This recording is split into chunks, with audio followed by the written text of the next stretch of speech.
Welcome back to Busch Stadium in St. Louis, as the Reds do in Cincinnati. Some youngsters out at the base paths as we celebrate America with our national anthem, and we're ready to play some baseball here at Busch Stadium in St. Louis. Let's take a look last night at what transpired. Sean Casey's second home run, back-to-back with Vaughn, and then Pokey Reese added a third. That's all the Reds needed for a 3-0 victory. Let's take a look at the Mercury starting lineup for Game 2 of this 3-game series. Jeffrey Hammonds is back in center field leading off. Barry Larkin, the shortstop, will bat second. Sean Casey, a double and a home run last night, leading the National League in hitting going into today's games with a .529 average.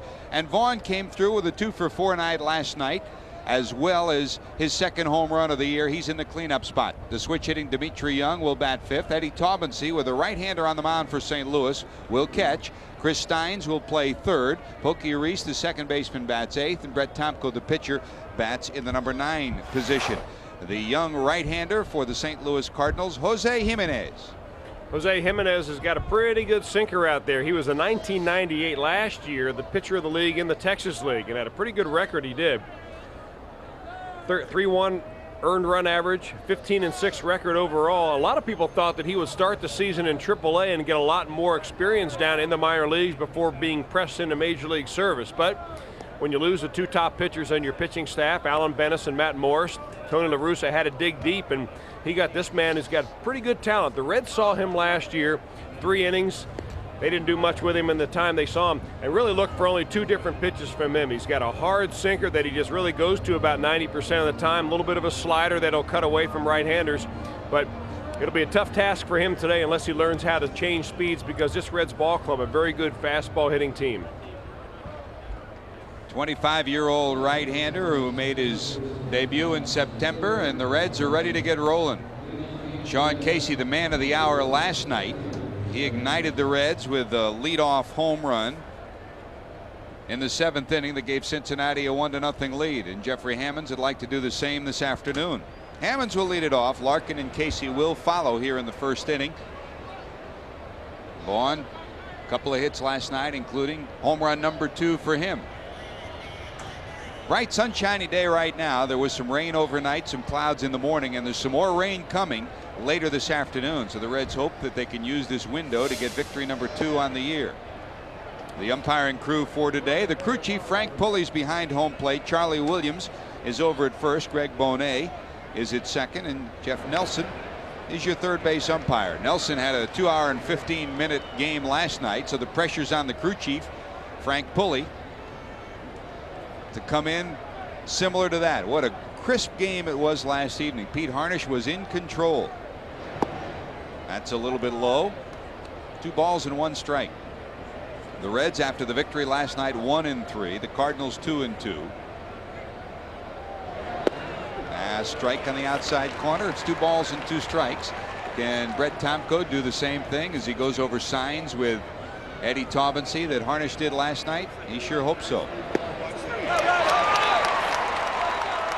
Hammonds thought it was up and away, but a different view from the home plate umpire Frank Pulley, and here's strikeout number 1. Jimenez has some pretty good movement on his pitches. He's going for the outside corner right there, and that's one of those pitches that starts outside and cuts back. He's got that funky little arm angle, a little bit lower than 3/4, and he has a lot of side-to-side movement.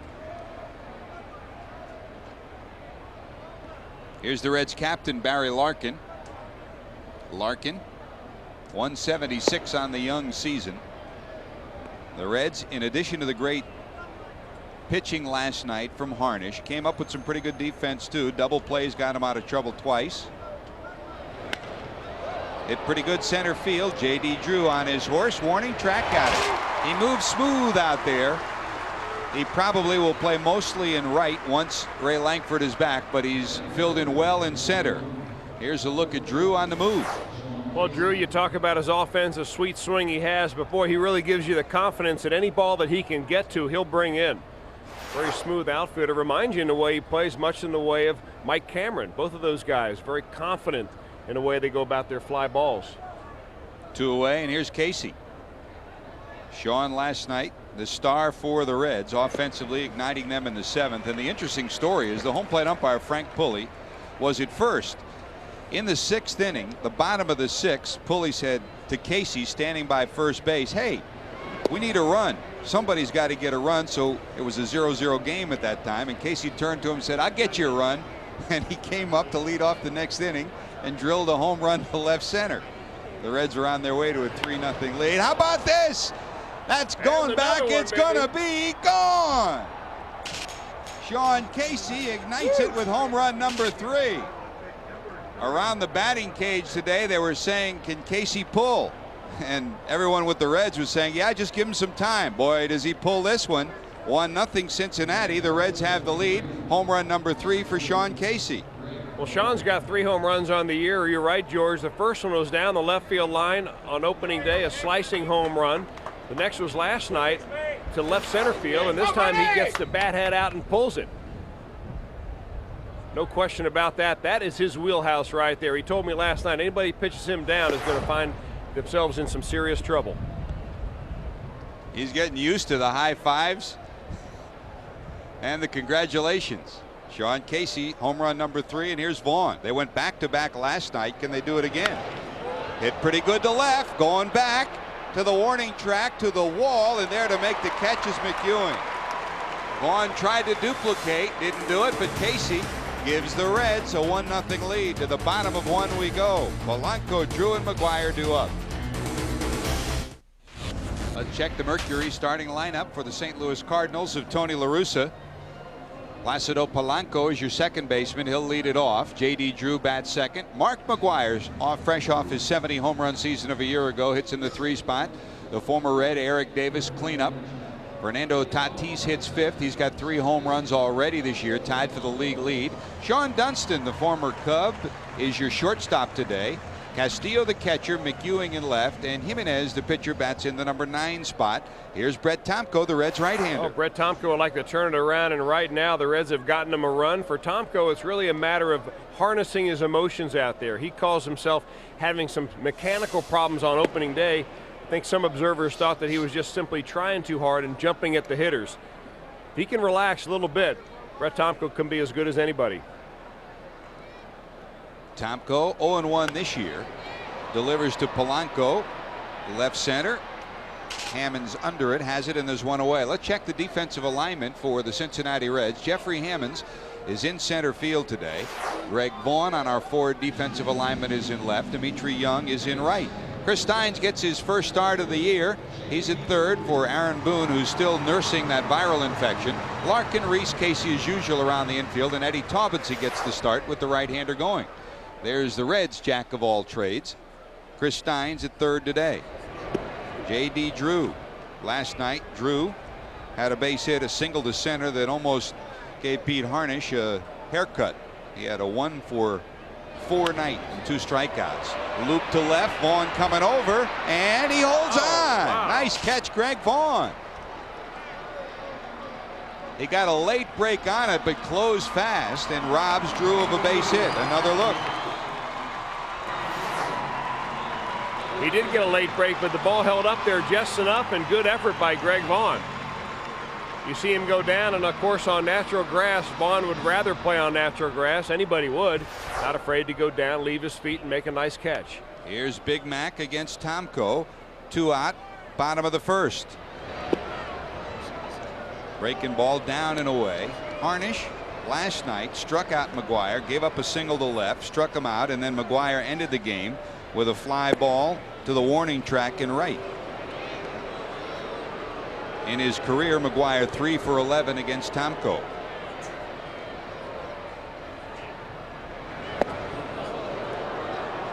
Two and 1. It's still a show here in St. Louis. Tough to do anything but watch this guy take batting practice. He puts on quite a show. Fastball away, 3 balls and 1 strike. Not just for the fans, but for his own teammates and the visiting teams too.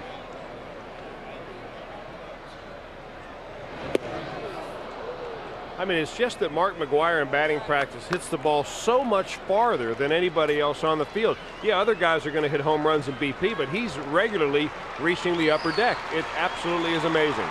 3-2, 2 outs. Tomko to McGuire. High ball 4. So Big Mac goes to first, and Casey and McGuire will get to renew their acquaintanceship. Tomko trying to make good on an off-key opening day start. Brett, who turned 26 years of age this past week, April the 7th, had that look of determination today, Chris. We really saw it yesterday, and he came to the park today with a game face on. Very dissimilar to what he usually has. You could tell he's been thinking a lot about that start. Yeah, and sometimes you can think a little bit too much on it. You want to be able to temper those emotions. Talking to Pete Harnisch before the ball game, I asked him what his pregame routine was, and he says, I'd like to cut up a little bit, but still it's hard because you're so focused, you're so looking forward to that start. And so much for a guy like Brett Tomko is to temper that a little bit, because he's got the ability. Relax, feel comfortable, and after he gets into the groove, you're going to see a pretty good pitcher. But sometimes it's tough to get through the first couple of innings until you feel comfortable. Some pitchers will go home and just try to forget about their start, whether it's a good one or a bad one. Tomko will agonize over it. If he has access to video, he'll look at it time and time again. There's the 1-1. Davis down to third. Steins. Quick flip to Reese, that'll do it. So walk, no harm, no foul in the first. To the second we go. Dimitri, Eddie, and Chris Steins due up.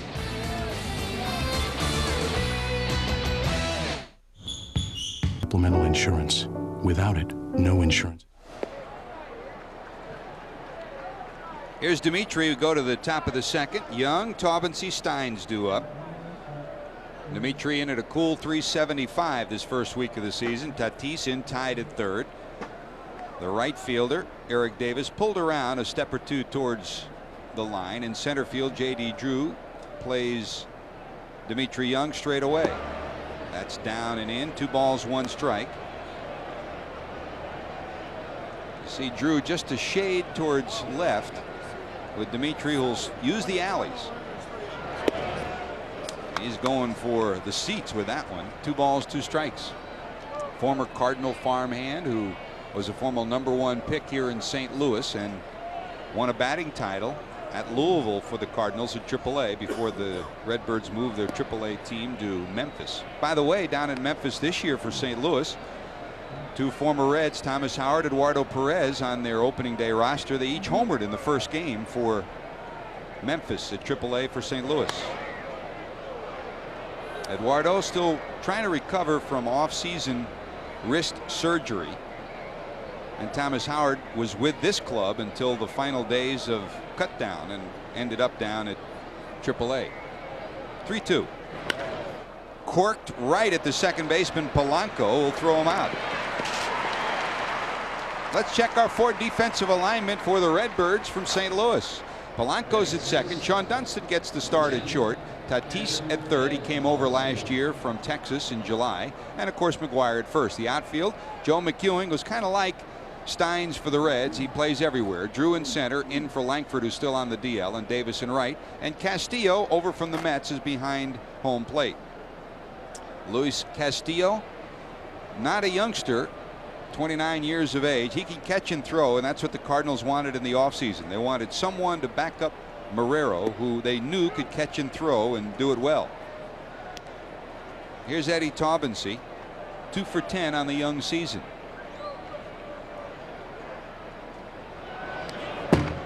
Fouled off.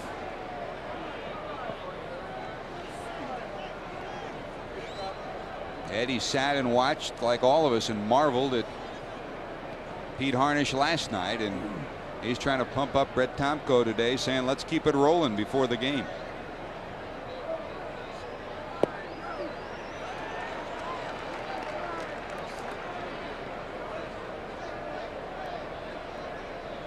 Eddie, one of a number of Reds players who lived in the area that the tornado hit in yesterday. Fortunately, none of the Reds families were immediately affected. Certainly we send our condolences and heartfelt thoughts to those who were. The tragedy of Mother Nature with that tornado. I lived through a hurricane, and hurricanes you know are coming, and tornadoes you just don't know. They come out of the blue. Just awful, George. We hope everybody getting along well back home in Cincinnati, and those who have lost a loved one or lost some prized possessions, our hearts go out to you. Swing and a miss. Taubensee retired. There's out number 2.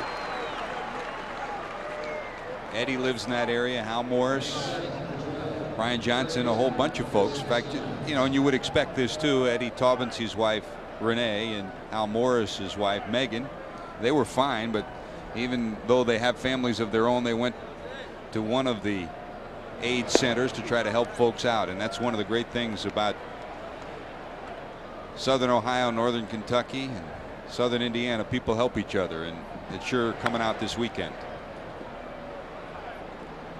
Great baseball town in St. Louis, great baseball town in Cincinnati, and people here have always opened their hearts in St. Louis to difficult times, and they're doing the same back home. Here's Stein's first at bat of the year.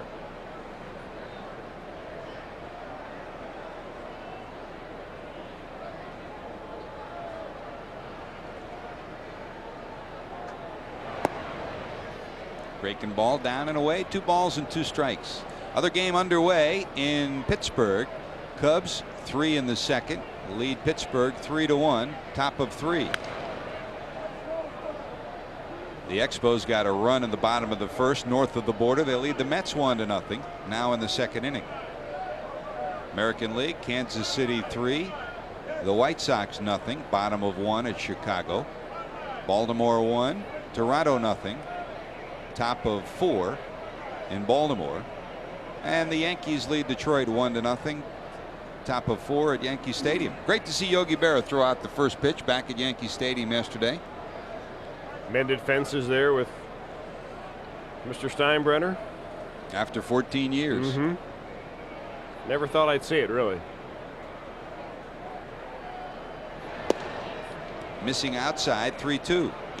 Yogi, of course, opened a Yogi Berra Hall of Fame in Montclair, New Jersey this year, and George showed up at that, and they were able to. Steve Avery says, "I'm moving."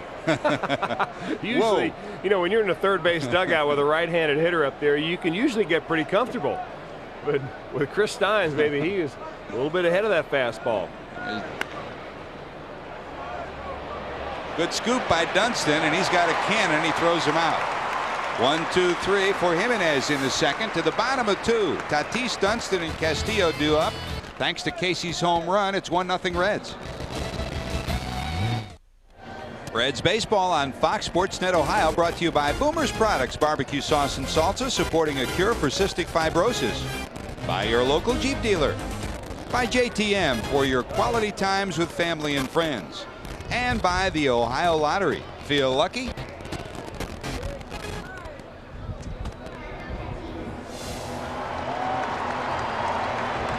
That one on the Cincinnati scoreboard on our Fox box, courtesy of Reds first baseman Sean Casey. Home run, his 3rd of the year. 1-0 Cincinnati. Here's a guy who's familiar with home run baseball early on. Fernando Tatis tied with Raul Mondesi and Luis Gonzalez for the league lead with 3 round trippers each. You can add Sean Casey to that group now. And Tatis was trying yesterday to do what his teammate Mark McGwire did last year, hit home runs in his first 4 games. Pete Harnish stopped him from doing that, but he has been hot. You know, it's amazing, Chris. You watch a Fernando Tatis in batting practice and you say, boy, he sprays a couple of long home run shots, but you put him in the same after McGwire and it looks like it's a little league batting practice compared to Big Mac. Fence scrapers. Yeah. Hey, McGuire's he throws those back. Well, Tatis will get his share of home runs. He's a free swinger, likes to pull the ball. You get him a low fastball out over the plate that he can get the bat head to, and he's got some power. 1 ball, 2 strikes. Almost reminds you a little bit of Julio Franco, the way he holds his bat way high above his head. Generates a little bit of bat speed that way. But also because he holds it high like that, he's got to get that bat started sometimes too soon and can be fooled by off-speed pitches. And you talk about the consistency of the pitching instruction that Tony La Russa's always had, because he and Dave Duncan have been together forever. They were together in Chicago. They went to Oakland together, and they've come here. Here's the 3-2. Fastball is inside. Second walk for Brett Tomko. But the other side of it is there has been a great inconsistency in hitting instructors here in St. Louis. Mike Easler's the new hitting instructor, and it's been every year there's been a change here. So it makes it difficult for young players, especially. Mark McGwire goes by his own program. Exactly. He's not going to change, but some of these young players that have had to work with 2 or 3 or 4 hitting instructors, difficult. And that's where Tatis is right now. He's still finding himself offensively. He's going to be a good one, though. You know, eventually you'll find a coach, a hitting coach, that will become your kind of personal guru, who will say probably the same thing that all the other coaches said, but say it in a manner in which all of a sudden it really makes sense to you. Mike Easler still trying to learn his hitters, be comfortable with them. Easler, who's been around. He could hit a little bit. Whew. 293 career hitter. The hit man. Coached in Milwaukee and in Boston. In fact, he was really Mo Vaughn's personal cat. He was the hitting instructor for Mo Vaughn when Mo was just breaking in Boston. That was when the strike hit. You remember, Easler balked at having to coach players that he called scabs during the strike. Here's Dunston down the middle for a strike. Sean has been around for a lot of opening days, 13 of them, but his 13th opening day start was a strange one in left field. He had an adventure in the rain here at St. Louis. He's at his normal shortstop position today. He had Tatis leaning, but he just does get back. Well, Dunston is in there obviously for his offense. He's got some power, he's got some speed still. He's got a good arm from shortstop, but at this stage in his career, you wonder how often Dunston's going to be able to play. Last year he played for a couple of different teams, hit .237 for Cleveland, then only a .176 for the Giants. He's happy to be back in the National League. We saw him with Cleveland last year. He said, "Rescue me." He says, "I want back in the senior circuit." He was not used very much off the bench in Cleveland, used more in San Francisco. And you mentioned, that's a good point you mentioned, Chris, because how much can they use Dunston? How much can they use Eric Davis? It's going to be key for Tony La Russa.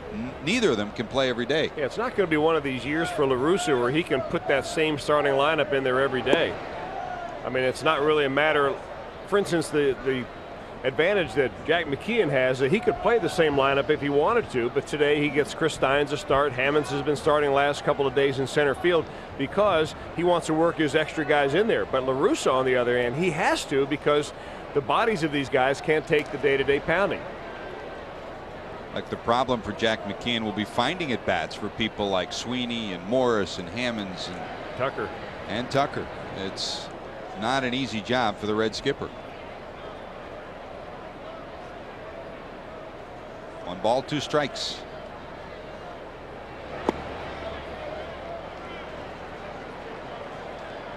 Brett looks like he's pitching a little bit more cautiously than Pete Harnish did last night, missing a little bit on the first base side of home plate when he misses. 2-2 even in the count. Will La Russa send Tatis from first?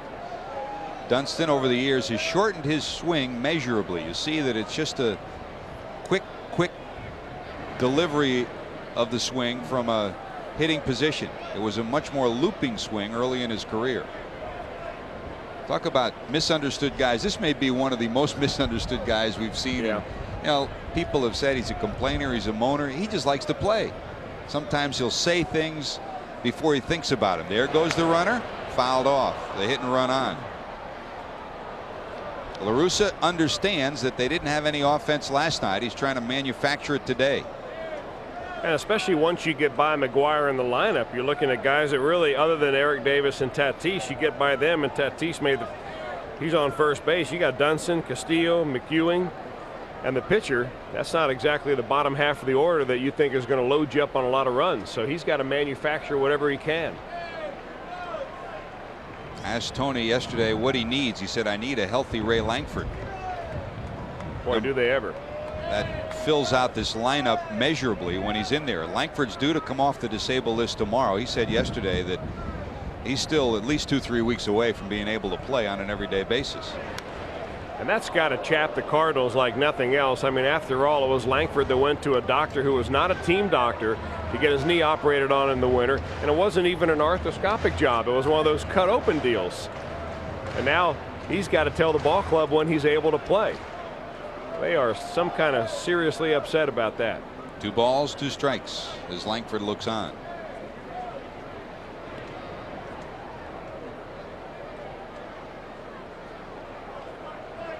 In fact, when Ray had the operation, it was to the tendons in his knee. He thought he was going to get arthroscopic surgery. He called the Cardinals and said, by the way, I was operated on this week. I had arthroscopic surgery on my knee. Here's the 2-2, runner not going. Popped up. Stein's back. Larkin calling him off. Barry has it. Dunstan's retired. There's your first out. Hey, Lowe's knows.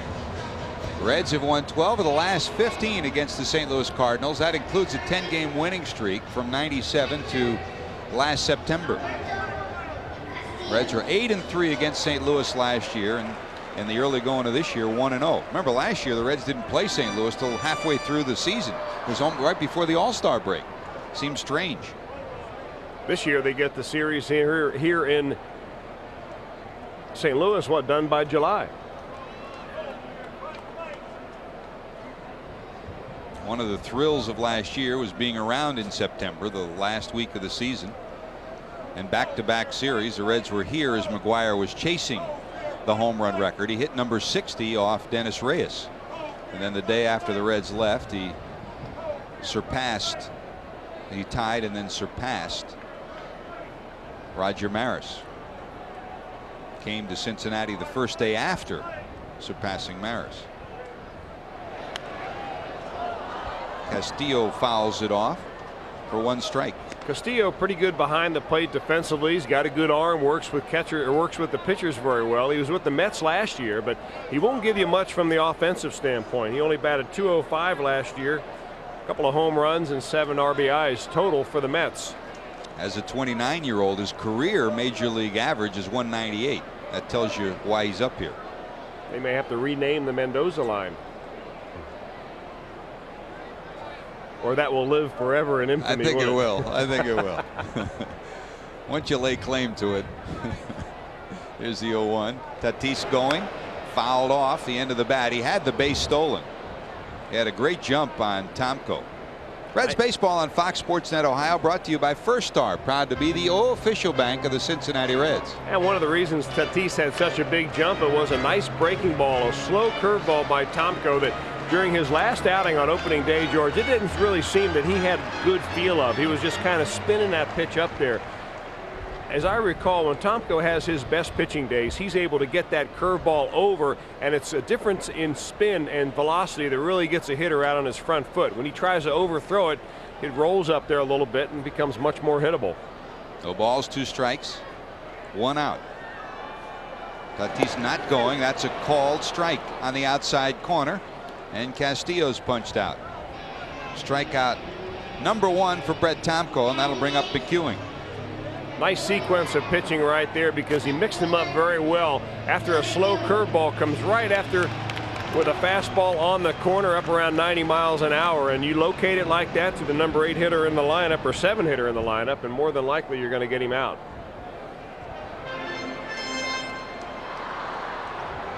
Two away. Tatis still on at first, and here's McEwing playing left today. 4 for 9 on the young season, a run batted in. You know, I don't want to take anything away from Joe McEwing because he's a great kid. He's a wonderful kid to watch play, but you can see what kind of trouble the Cardinals are in when you've got this young man who started last year on the bench in AA as your starting left fielder today. I mean, you can't really expect him to hit much in the way of power. And when you've got your left fielder batting in the number 8 spot in the lineup, your offense is in trouble. 26 years of age, a lifelong Cardinal. His minor league average is only in the 260s, so he's never been a prime prospect. He's up here as a spare part, and he's making the best of it. If you were to liken him to anyone, it is Chris Steins of the Reds. Steins has more talent and ability, but very similar in their outlook. Just happy to be in a major league uniform and happy every day to show up at the ballpark. Ask them to play anywhere of 6 positions and they'll do it gladly. 1 ball, 2 strikes. Almost had Tatis leaning again. Tatis not really a base stealer that will just take bases all the time. He had 7 stolen bases last year. Make that 13. He had 7 for the Cardinals last year. Here comes Dimitri. Can he get there? He does. Dave Collins had moved him over a couple of steps right prior to that pitch before, and it closed fast for Dimitri Young. As McEwing's retired, the Reds have a 1-0 lead as we go to the 3rd. Say, with a Red season ticket, you can catch all the excitement live from Synergy. Whether you want tickets to all 81 home games or prefer weekend or weekday tickets, Reds have a package for you. Choose from the popular 25-game value pack, the Slammer Series, and more. Call the Red season ticket department, 513-421-4510, extension 4320, extension 4320, and join us at the big ballpark by the river. Reds on the road here in St. Louis. Monday, we'll be on the air tomorrow at 2, and then Monday at 2 from Chicago. Off day on Tuesday. The Reds play Wednesday and Thursday, also day games in Chicago. Then back home, the Pirates come to town Friday, Saturday, Sunday. Off day on Monday. Then the Mets will come to town for 3 games, middle of the week, 20, 21, and 22. And then the Astros. We'll get our first look at the defending Central Division champions. Houston comes to town on the 23rd, 24th, 25th. Here's Pokey Reese. Drilled a home run. And the hope is we'll see Denny Nagel in one of those starts when the Reds do get home. He'll get one more start down in Indianapolis. Tough day to be a left-handed pitcher in the dugout. First it was Avery, then Nagel being chased. Now you left-handers attract that stuff. Strikeout number 3 for Jimenez. 1 away, and here comes Tomko. You know, Jimenez has been it's an interesting kind of pitcher because he gives you that low arm angle. He's got a lot of movement on his fastball, but it really amazes me, George, that he's able to throw strikes consistently with his delivery. He just looks like he's flopping all over the place. Look at his glove arm as he begins to throw, and it flops down around his knee and his shoulder flies wide open.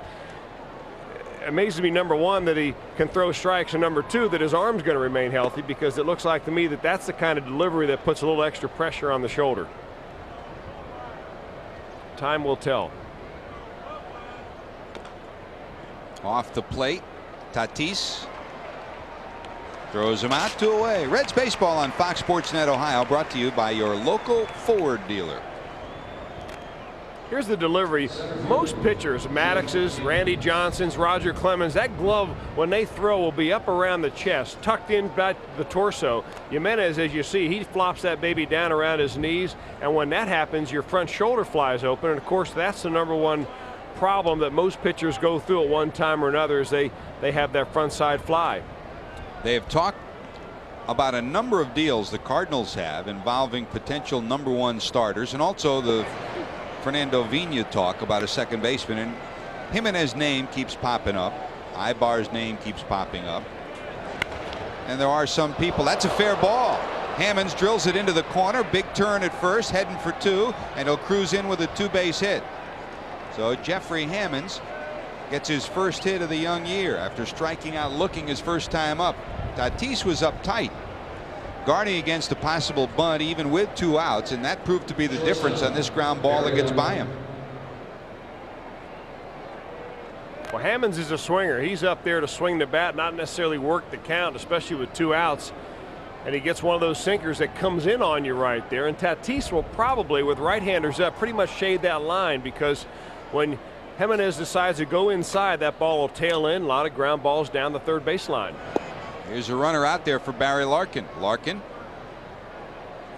a home run, 2 runs batted in on the young season.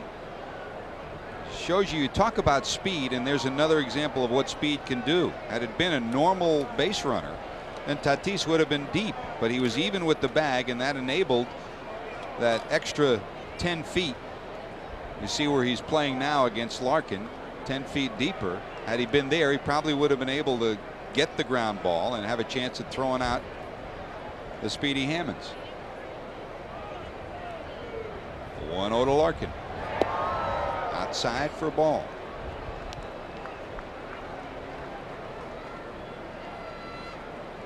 Everyone that talks to the Cardinals want to talk about trading someone like an Ibar or a Jimenez, but everybody else wants to talk about an Ankiel or Hutchinson. And one of the reasons why people shy away from Jimenez is because of the mechanics you're talking about. The prospects are that sooner or later he's going to injure himself with those mechanics. Yeah, it's not very often that you can really see somebody who is putting himself in jeopardy, but I may be going out on a limb, but I think Jimenez is one of those pitchers. When he starts building up number of innings, that shoulder is going to start barking. Line drive right field. That'll drop for a hit. Davis has it. Here comes Hammonds. He'll score easily, and slipping rounding first is Larkin. He won't be able to get back, and McGuire will tag him out. The Reds get a run out of it, though. Larkin gets a run batted in. 2-0 Cincinnati. We'll take another look when we return after this. Back at Busch Stadium, the number 9 hitter for the Cardinals, Jose Jimenez, will lead it off in the bottom of 3, followed by Polanco and then Drew. 0 for 6 in his career is this native of the Dominican Republic, 6'3", 190 pounds, 25 years of age.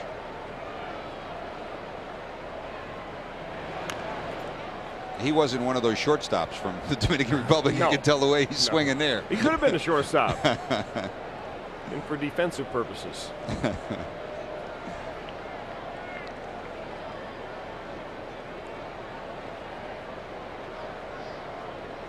Tomko walked McGuire in the first, walked Tatis in the second. The only 2 base runners he's allowed thus far.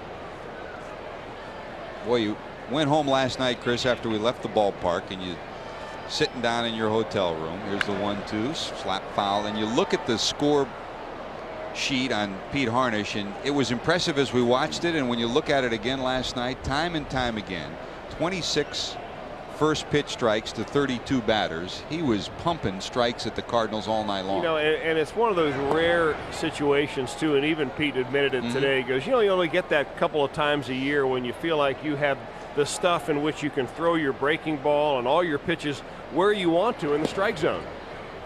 So oftentimes, and pitchers will have their good stuff about 1 every 5 times. They'll have great stuff like Harnish had last night, maybe 1 out of every 15 times.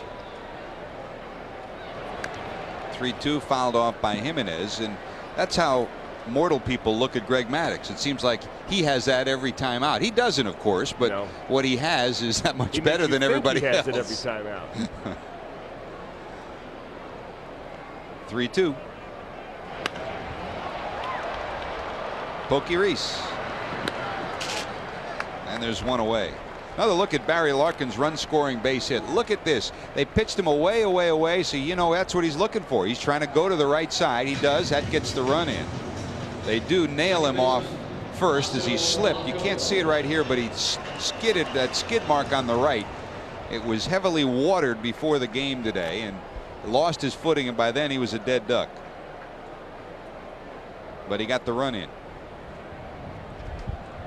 Different role for Larkin in the number 2 spot, and he's filled it comfortably so far. Polanco tries to bunt his way on, fouls it back for a strike. Pirates have gotten a run in the 4th. They trail the Cubs 3-2, bottom of 5 in Pittsburgh. How about Chris Benson last night? Wow. That's what a number 1 pick ought to look like. You know, there's a question as to whether he was even going to make the ball club. Chris Benson, a pitcher for the Pirates who had that 6 shutout innings last night. But he certainly has solidified his place in the major leagues with the way he pitched in spring training. What, he lead all starters with a 0.75 earned run average during spring training. He slammed a few Reds bats when we played against him. He was very impressive against the Reds in Bradenton. And we'll get a look at him when the Pirates come to town. Polanco, fly ball to center, his first time up. Pretty good Pirate team, better team than last year. It's coming together, and they've got some good young players coming up through their system. 3 balls and a strike.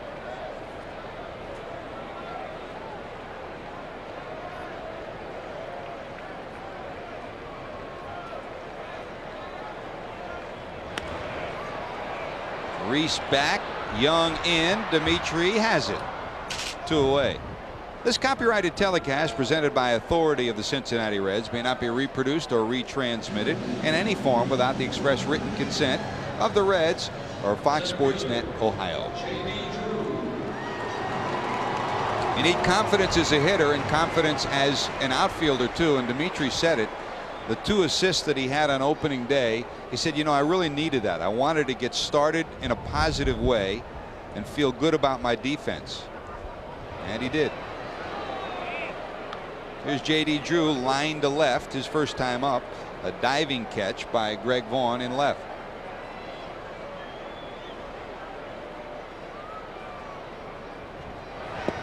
Former Gold Glover and All-Star for the Cardinals, Red Shandings, a member of the Hall of Fame, will be honored here tomorrow morning in St. Louis. They'll erect a statue in his honor outside the ballpark tomorrow morning. Said J.D. Drew very clearly has a chance to be a very special player. He said he's a little behind offensively, but everything else he does is above major league caliber right now. Tomko gets him with the changeup. Drew strikes out. 1, 2, 3 for Brett. We're heading to the 4th. Casey got it going with a home run. He's up for the 2nd time when we return. Mark it down, Friday, April 16th, Klosterman Magnetic Schedule night. Be one of the first 25,000 fans when the Reds meet the Pirates. Receive the new Klosterman Magnetic Schedule. You won't miss a beat this year. It's Klosterman's Magnetic Schedule night coming up when the Reds return home. Well, they pitched him up, they pitched him away. Right about the shoe tops is one way to stop him. Well, you know, when you're a sinker ball pitcher like Jose Jimenez, you know, you have to pitch down because that's your forte, and you're going to make the hitter adjust if he can. Of course, when you're a low ball hitter like Sean Casey, he comes right into your strength. Yesterday he said it. He goes, hey, that kid yesterday, Darren Oliver, he's going to pitch me down. He's going to get hurt. Same thing goes today with this right-hander. Adjusting is so much part of this game to be successful, and when Sean came up last year, he was a blank slate. Pitchers didn't know much about him. They tested him, they'd pound him inside, and then they went away. And that testing mode continues, and it really doesn't end. We saw Frank Thomas for the first time in his career struggle last year because people started to pound him in and they saw a weakness, and now he's adjusted this year again. Casey so far has shown the ability to adjust. He'll inside out the ball in on his hands. He'll take the ball away, and with authority. 2 of his 3 home runs have been to left and left center. And he'll protect like that.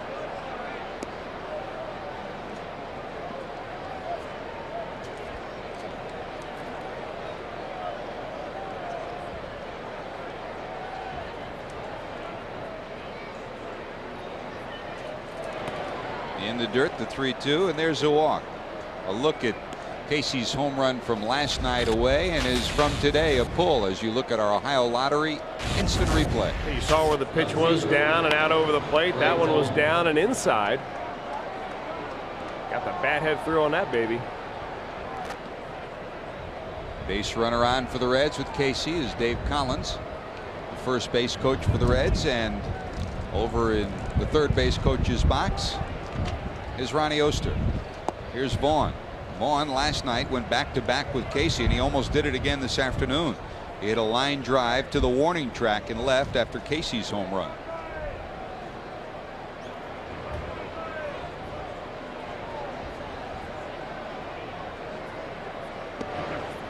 Takes a little off, and yes, he went around. 1 ball, 1 strike.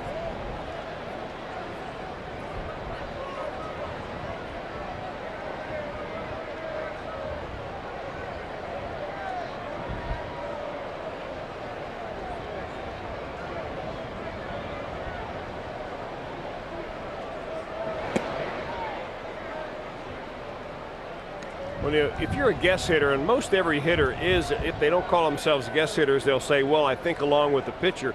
And you have a guy like Jose Jimenez out there, then you can pretty much it's easier because he's only got 2 pitches he throws. One's a sinker, and he throws that almost exclusively, and occasionally that slider. But the slider really doesn't break that much. It's straight. And by comparison to his fastball, which really runs a lot, as you saw it right there, sinks and runs, that little slider can fool you, even though it does come in kind of straight. But when you only have 2 pitches to guess with, it makes you 50% right. That's what Yogi always said. The other 90%'s mental. 2 balls, 2 strikes.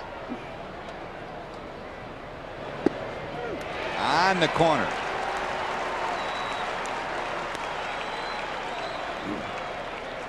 On question 1 call his first time up. That seemed to be up and away.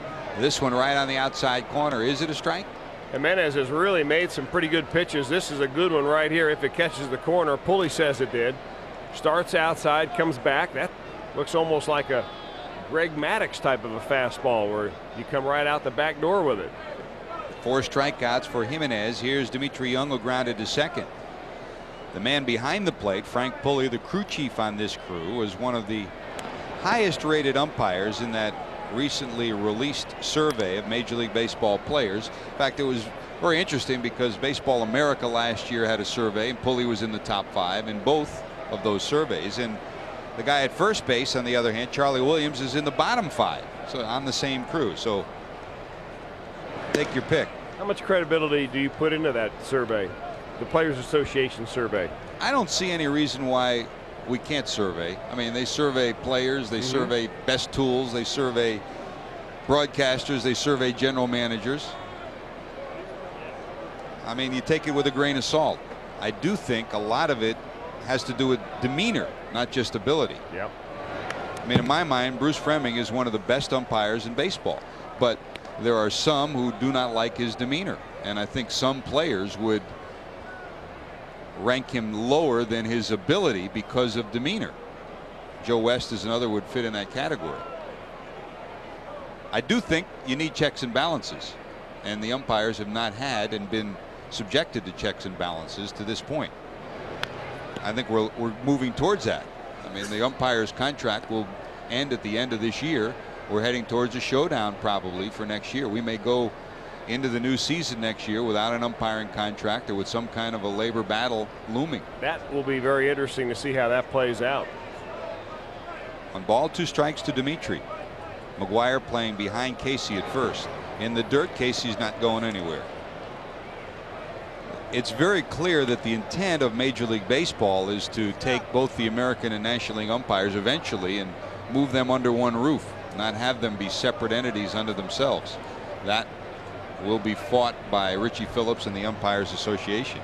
You know, usually you see, and when a ball hits the dirt like that, the umpire is going to check it, and the batter will ask to have it checked. When you got a sinker ball pitcher like Jimenez out there, and that ball hits the dirt, get a little scuff on it, you can really make it move, and he did.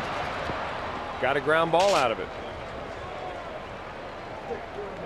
6-4 fielder's choice, and there's 2 away. Casey's retired at second, and Dimitri's on at first. Our Aflac trivia question of the day: since 1970, what 2 Reds have stolen 70 or more bases in a season? What 2 Reds have stolen 70 or more bases in a season? I'll have that answer for you coming up. Great to have Aflac with us in 1999 with some fun questions that we'll banter about during this year. Eddie was not one of those.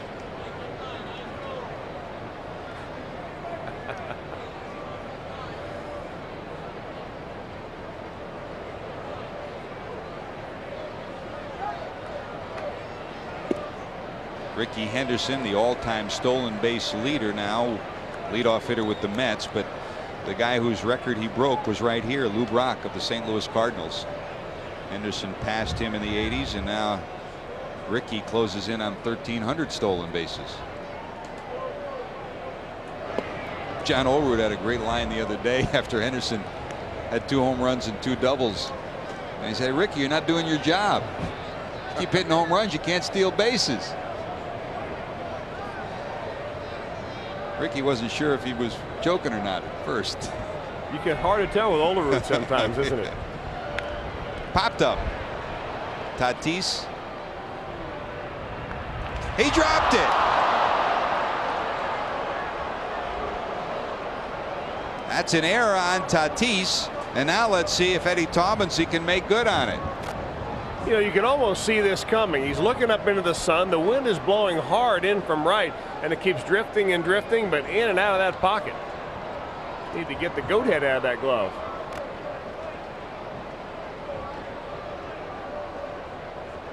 Well, the new rubber models. Those old vinyl gloves you see the T-ballers with.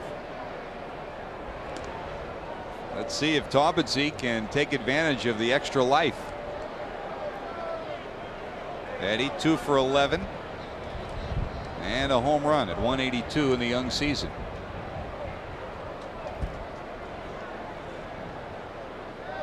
Here's the 1-2.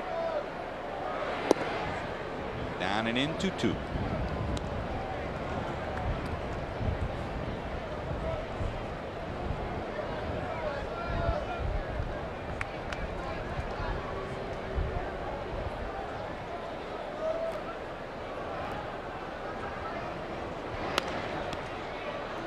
Not this time, as Polanco has it. Taubensee's retired. The Reds strand a base runner, the first base runner they have stranded this afternoon. They lead it 2-0 though.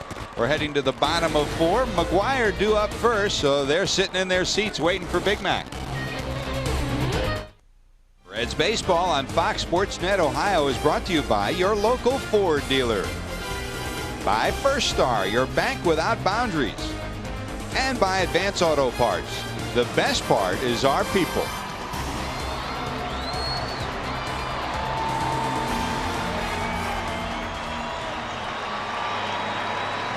The best part of Cardinal baseball the last 2 years is number 25, Mark McGuire. Walked his first time up. Now 4 for 14 at 286 with a home run. He got that opening night to right center field. He was 1 for 4 against Harnish last night.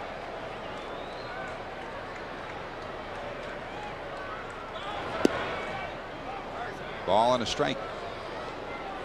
4 spot for the Pirates in the 5th. They lead the Cubs 7-3. Top of 6.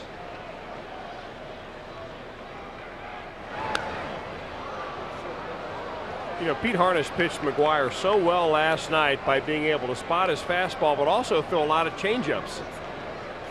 That's Greg Lynn.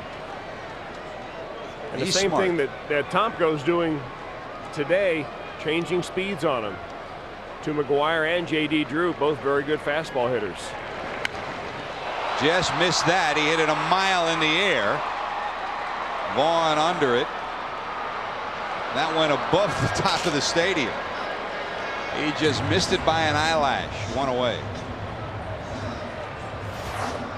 Every time he swings the bat, you hear oohs and ahs, especially when he follows through like that. He knows he got it up and underneath that ball. Good hang time.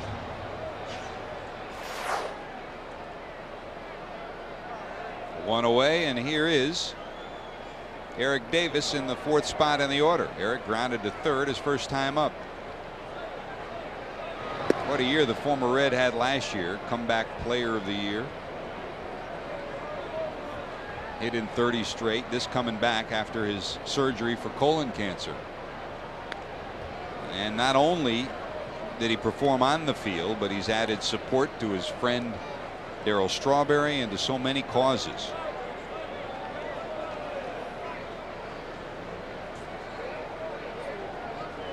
You look at his career, he combined so many of the superlative traits of a great athlete. Line drive left, Vaughn there, has it. And one of those traits was speed. Speaking of that, our Aflac trivia question and answer. Since 1970, what 2 Reds have stolen 70 or more bases in a season? You probably got one pretty easy. The other one, Eric Davis, 80 and 86, and the Reds' first base coach, Dave Collins, 79 and 80. Always a theme when Brian Hunterman comes up with one of these trivia questions. Both of those guys obviously in the ballpark today. Collie could get around the bases pretty good. Collins not only good base runner, a good outfielder as well, and he was here in St. Louis as their base running and outfield coach, and he fills a similar role with the Reds now. Here's Tatis. Walked his first time up.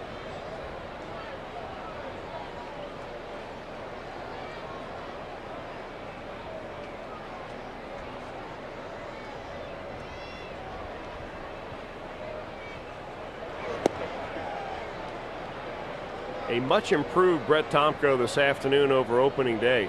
Once he got past that first inning when it looked like he was a little bit jittery and uptight out there, George, he's been able to really locate, change speeds very well, really much smoother out there now than he has been. His fastball not reaching what it was sometimes last year. He'd throw it up there 93, 94 miles an hour. Today he's only 88 to 90. But still, when you can change speeds like Harnish did last night, doesn't matter how hard you throw. One of the great assets, if you're smart and intelligent, if you're charting a game on a night that Pete Harnish had like last night, and he's a right-hander and you're a right-hander, and you're facing the same lineup the next day, you can learn something from that. And Tomko's the kind of young pitcher that can do that. 2-2. Sometimes if the pitcher who's pitching is left-handed and he's a hard thrower and you're a soft thrower and you're right-handed, it's not going to help you a heck of a lot. But last night was a perfect prelude for Brett Tomko. And you have to be able to have the confidence to use the pitches that'll work for you. Gets that punch out. So Tomko now has 3 strikeouts on the afternoon. A 1-2-3. It's his second straight 1-2-3 inning. We're heading to the 5th. Here comes Steins.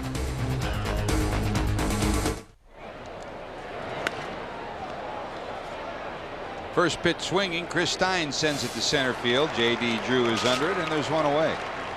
Hey, college students, grab some friends and head to college night at the Reds game on Friday, April the 23rd. Box and reserve seats are only half price for all college students as the Reds challenge the Houston Astros at 7:05.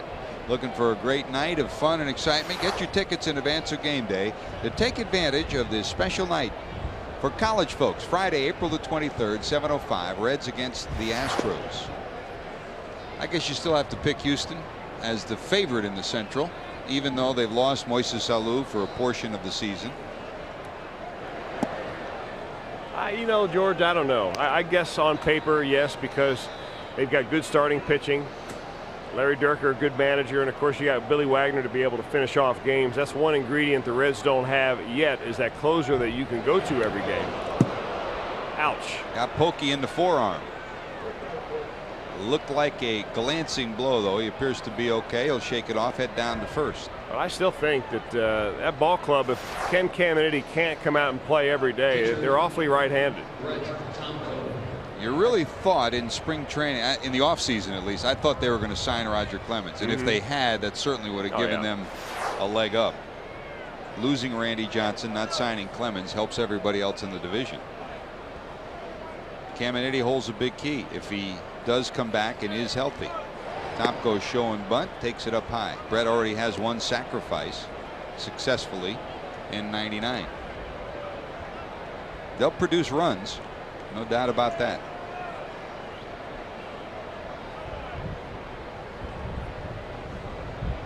Wilkie inches off first. Tatis charges from third. So does McGuire. There he goes. The throw to second won't be in time. It'll be wide. So Pokey gets his first stolen base of the year. Got a good break. That was the start of it. And secondly, Alberto Castillo just couldn't catch and throw fast enough. That's really a heads-up play by the Reds. Don't know if it was called from the bench or Pokey did it on his own, but you see McGuire, he's got to sneak in so Pokey can get an extra lead right there. So on a sacrifice bunt doesn't mean you have to do it. Tomko pulled back, got the ball, and now he's going to get a chance to punch him over to third base. I don't know why McGuire was so anxious to leave first base and try to field a ball on a sacrifice. The main thing is you want to keep that runner close enough to a possible play at second. Pokey got 2 full steps of his run to second because McGuire left so early. 3 balls, 1 strike. Hammond's on deck, who's 1 for 2. Towards the hole, it's through. Reese had to hold, so he won't score, but it's 1st and 3rd.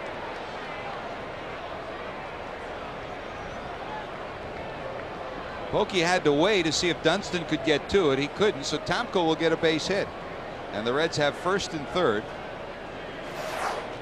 He'll be talking about this for a while. A base hit, first of the year for Tomko, or is it not? Yes, it is. He was 0 for 1 coming in. 0 for 1 and a sacrifice. Anytime the ball goes to the third base side of you and you're a base runner on second base, you've got to hold to make sure that baby goes through. 1st and 3rd, 1 out for Hammonds. Jeffrey struck out looking and doubled to left and scored on Larkin's single in the 3rd. That gave the Reds their 2-0 lead. It came after Casey homered in the 1st.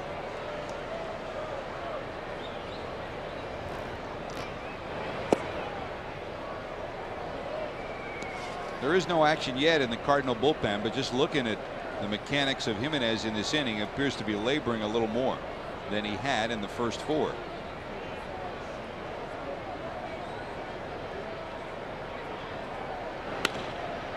Right on the nose to Dunston. They'll get one, and on to first.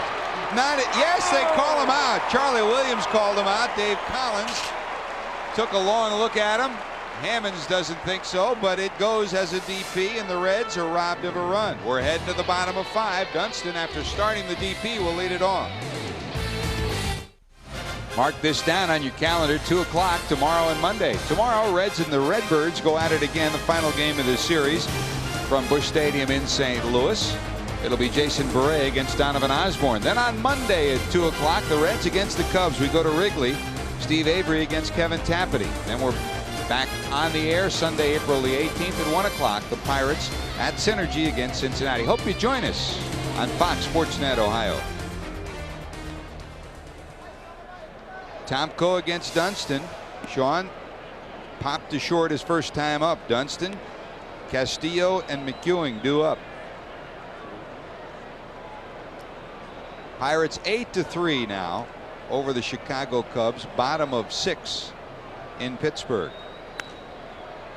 Another pop-up, short left field, Larkin calling. 1 away. In that Pittsburgh game, Jason Kendall has hit his first home run of the year. Ed Sprague has hit a grand slam. And for the Cubs, Houston has hit his first of the year. Rondell White has hit his first home run of the year for Montreal. The Expos are leading the Mets 2-1. Bottom of 5 in Montreal. Everything else later on. San Diego at San Francisco, Ashby and Gardner. Philadelphia at Florida, Schilling against Springer. Arizona at Atlanta, Johnson against Glavine. Colorado at LA, Kyle and Brown. And Milwaukee at Houston, Pulsifer against Holt. That's your National League rundown for tonight. In the American League, Toronto and Baltimore are hooked up in a good one. The Orioles got a run in the first. Lead it 1-0 now, bottom of 7 behind Mike Mussina against Toronto. Detroit and the Yankees at Yankee Stadium. 2-0 New York, bottom of 7.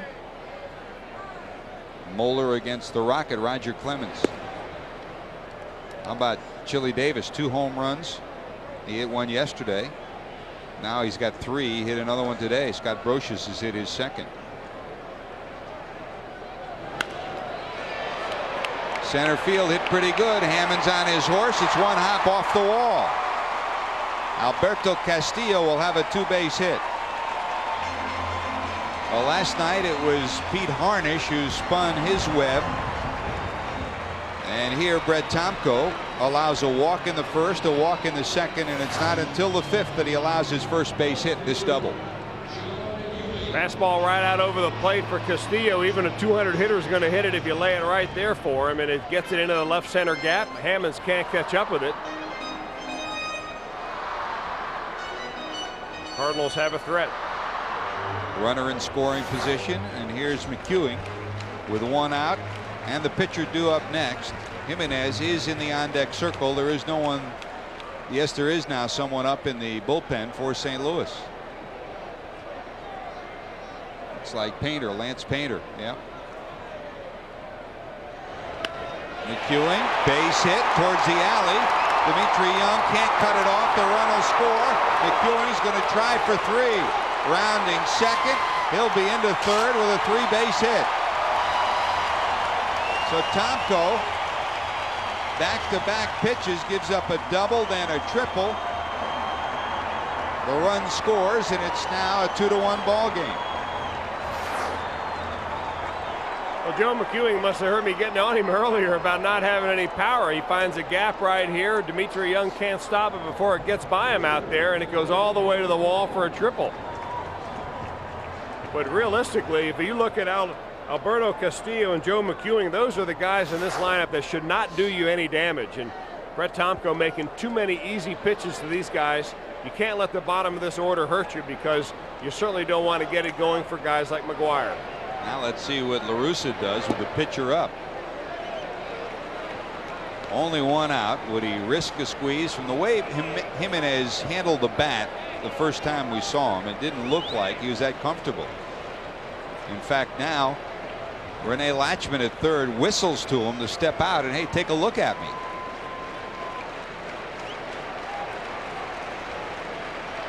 It looks like he didn't have a clue what the signs are. And now Latchman will have to come in and spell it out to him. We'll see how the Reds will respond. If there was something on, it probably isn't now. What do the Reds do? Do you pitch out on a 1-ball count? It's a quick message, whatever. It's either nothing or bunt.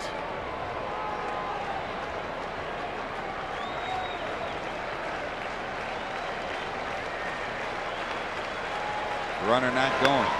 That's a base hit, and the run will score. It's a tie ball game, 2-2.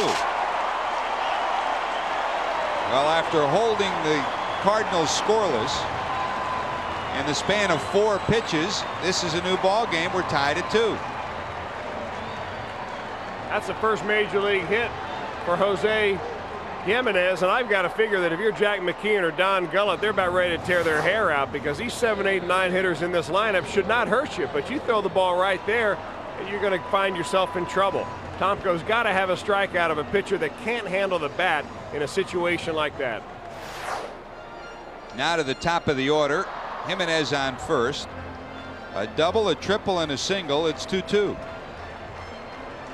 2 runs, 3 hits for St. Louis. 2 runs, 4 hits for the Reds here in the bottom of the 5th. Polanco, fly ball to center, fly ball to right.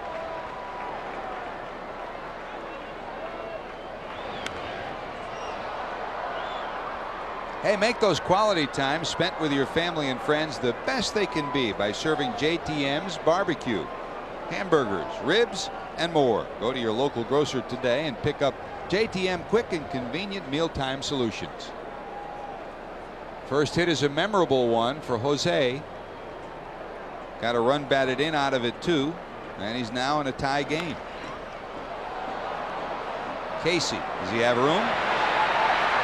Yes.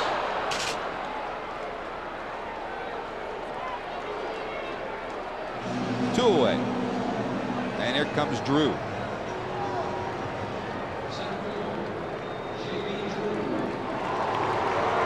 Well, the last time up, Brett Tomko was able to handle J.D. Drew by throwing him a lot of off-speed pitches. The same thing happened with Harnish last night. Drew is a good fastball hitter, has a quick bat, nice level swing, but he's having problems so far with big leaguers changing speeds on him. How will Tomko go after him this time? There's a strike. J.D. lined to left and struck out 0 for 2 on the year now. 1 for 12 at 083. Boy, he came up like a whirlwind last year. Hit .417 with 5 home runs in the month of September. There's the cambio from a 91-mile-an-hour fastball to an 81-mile-an-hour changeup, and Drew looks bad.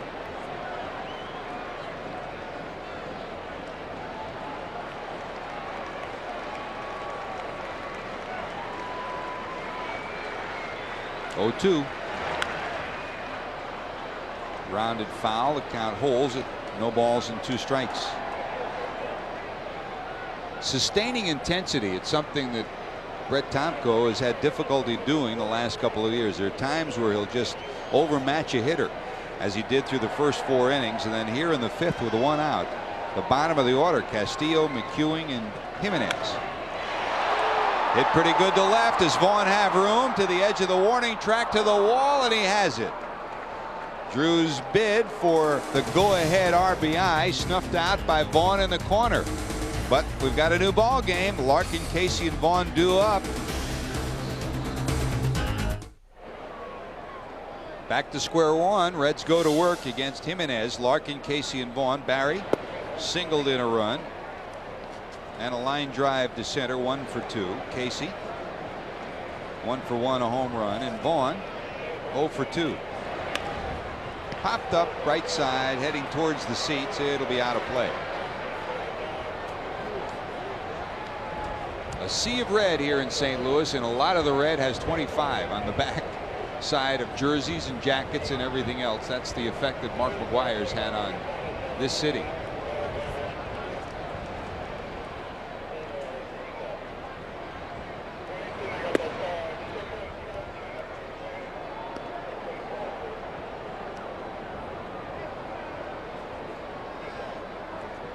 This is a city that cherishes its baseball tradition. Towards the hole, Dunston scoops it up and throws Barry out. There's one away. When we were here last September, they unveiled a statue, a second statue for Stan Musial. He's got 3 statues, 3 ballparks named in his honor around the country, and for that matter, 1 in Poland as well. They'll honor Red Chainedinks tomorrow, and of course, Stan the Man, a native of Donora, Pennsylvania. That's also the hometown of a Reds coach who happens to be celebrating a birthday today. You mean the coach of the century? Uh-huh. We're talking about the new bench coach, Ken Griffey Sr. Happy birthday, Griff. Happy birthday also to my daughter Erin, celebrating birthday number 12. She's the daughter of the century. Yes, she is. There's Senior Griffey. He managed in the Arizona Fall League last year. He will also this coming winter manage in Puerto Rico as he continues his quest to be a major league manager. Hey, you know who else is from Donora, Pennsylvania? Joe Montana. Yep. The other high school, though. Yeah. From Griff's. That's big enough to have 2 high schools? Outside of town. Casey swings and misses. It's 2 balls and 2 strikes. Casey homered in the first, pulled it to right, gave the Reds a 1-0 lead, then walked in the 4th.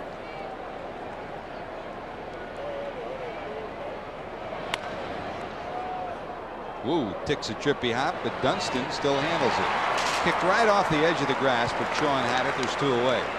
Fox Sports Net Ohio welcomes our viewers watching on Frontier Vision Cable in Addo, Ohio, and Coaxial Communications in Amelia, Ohio. Thanks for watching Reds Baseball on Fox Sports Net Ohio.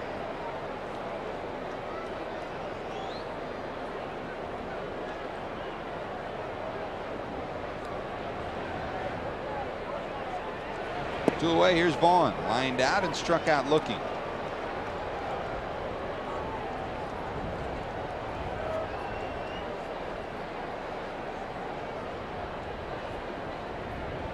Given a second life, Jimenez made the best of it, singling in the tying run, and now he's got a 1-2-3 inning with 3 ground balls.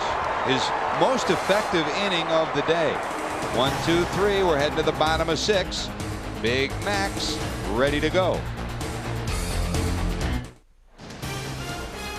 Reds Baseball on Fox Sports Net Ohio, brought to you by the new Dodge.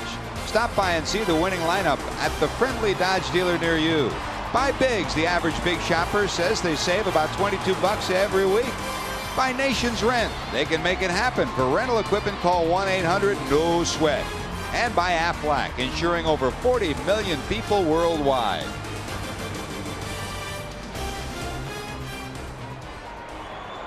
Here's McGwire, a walk and a fly ball to left, leading off the 6th in a 2-2 ball game. Fastball away for ball 1. On the year, McGwire now 4 for 15 at .267. Big Mac attack. That's left field in the upper deck. Looks like a long, long way from home plate, and for the mortal man of baseball, it is. But for Mark McGwire, it's reachable. 1 ball, 1 strike. Fastball up and in, 2-1. And that really wasn't that much in. It was more up than anything, that pitch. But the way McGwire dives into a ball, anything that's up and even on the inner half of the plate, it's going to make him fall back. High in the air to right, but it'll stay in the park. Dimitri Young under it. 1 away. Reds baseball on Fox Sports Net Ohio, brought to you by your local Lincoln Mercury dealer. Imagine yourself in a Mercury now. 0 for 3 today, 1 for 4 last night. McGwire.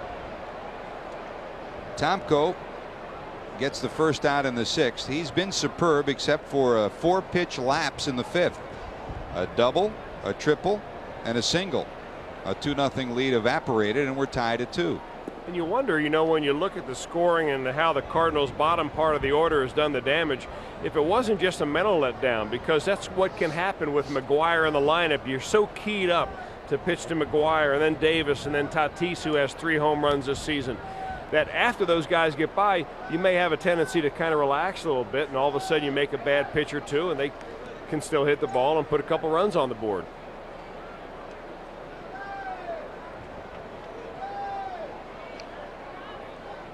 Tomko wants a new pelota, and he gets it from Frank Pulley. Eric today grounded out and lined out, 0 for 2. Now 2 for 18 at 111. 15 years ago, he debuted with the Reds in May of 1984. Came on like a ball of fire. 5 home runs in 4 games. Burst upon the scene.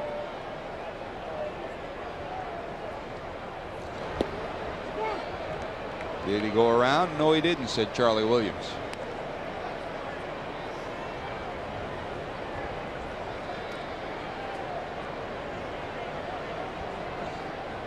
Two.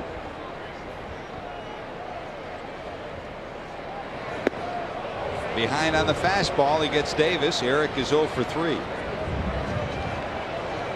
For Tomko, that is strikeout number 4 in his first in 2 innings. Third baseman, Fernando Tatis. There's Tatis. He walked and struck out.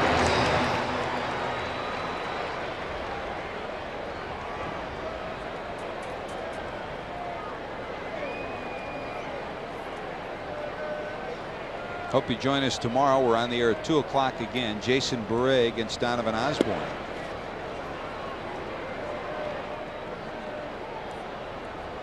Bounce back year last year for Eric Davis, and the Reds hope for Jason Beret and Steve Avery in this rotation. It's a bounce back year too. Popped up. Will it stay in play?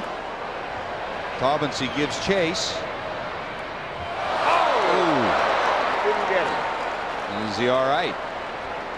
Get some help from Casey.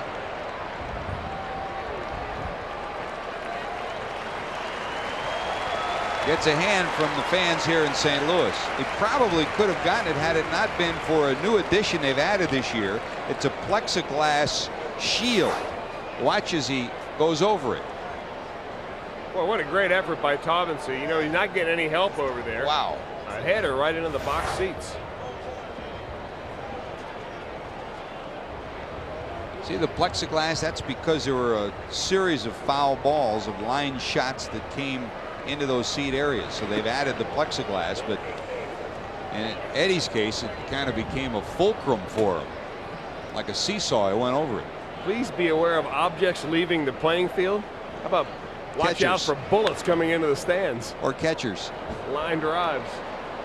Well, the renovations here have put those seats only about 2 feet over players level, over the field level. It's a nice view, but it's dangerous. 2 balls, 2 strikes to Tatis.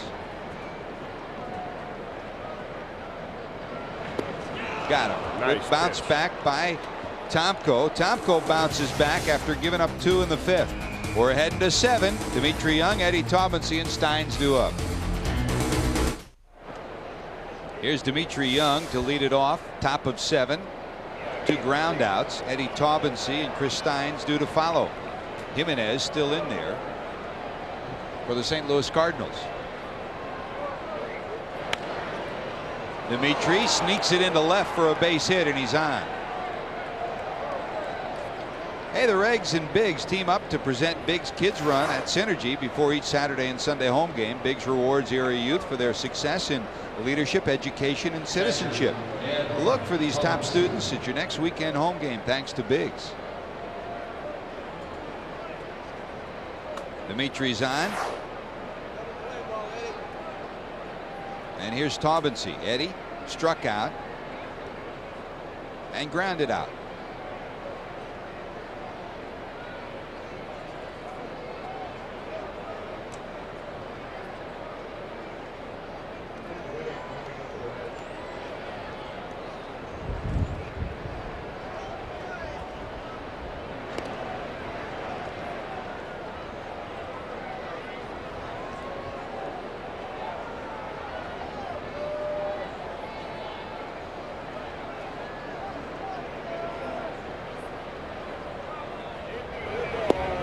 There's a strike.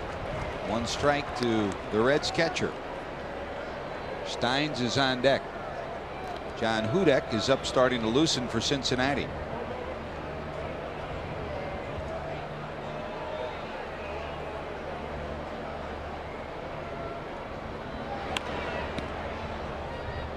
Eddie in a hole again, 0-2.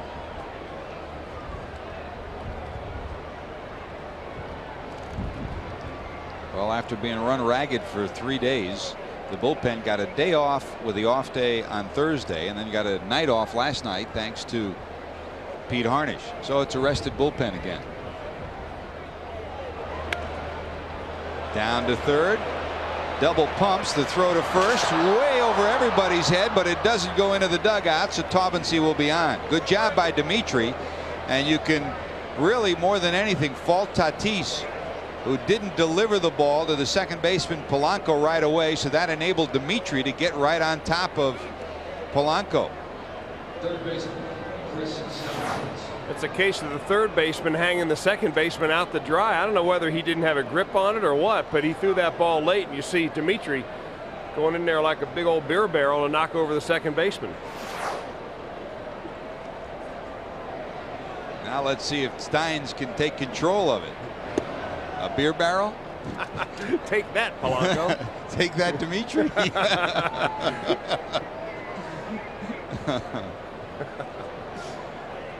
One out, one on. Here's Steins, who grounded out into a fly ball to center.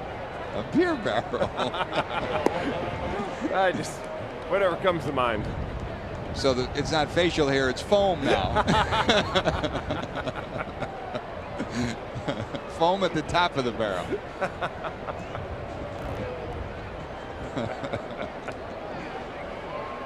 He kept the inning alive thanks to the slide. Let's see if Steins can pick him up. Reese due to follow.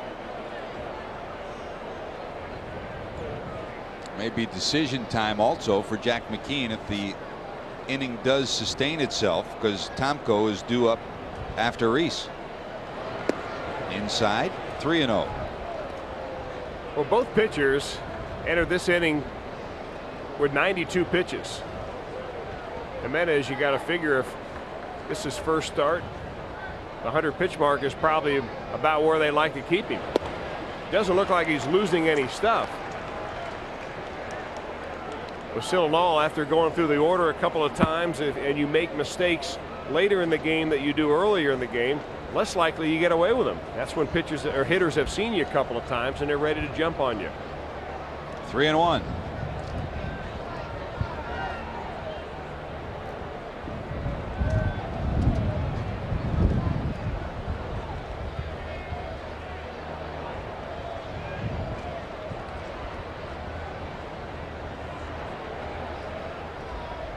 Taubensee going, fouled off to the right side.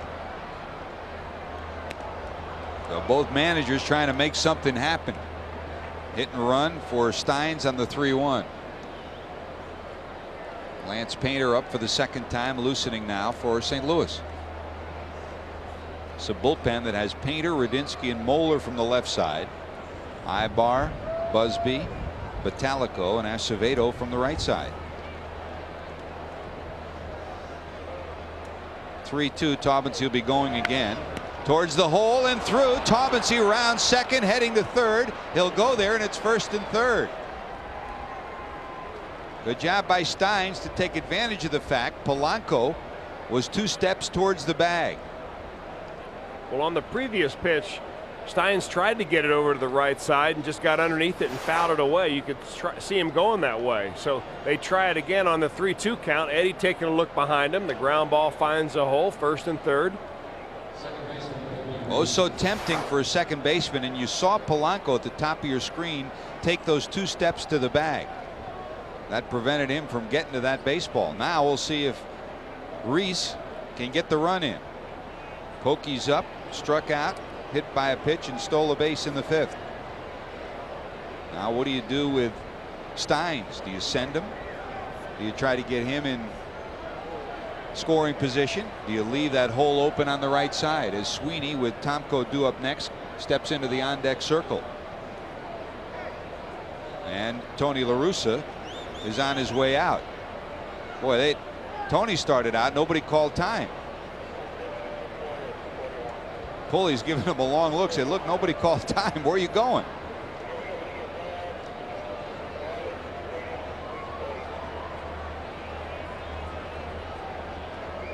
Well, he's got a message because he doesn't need more time for Painter. Painter is ready. He's been ready for a while. The possibilities with Hammonds here are many. With 1 out, you could squeeze. Unlikely with Taubensee at third.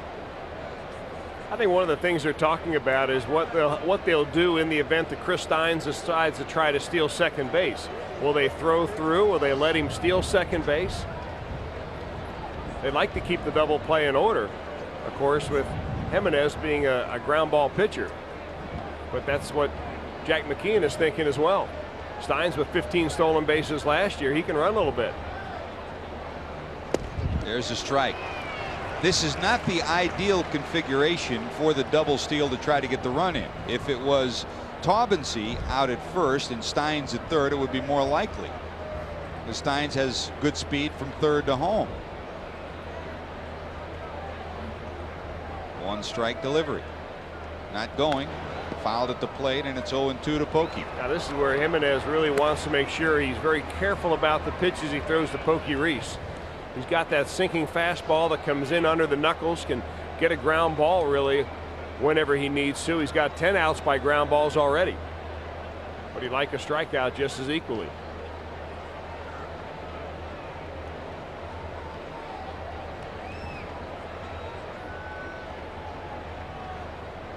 Set up away. Pitch is down and away for a ball, 1-2.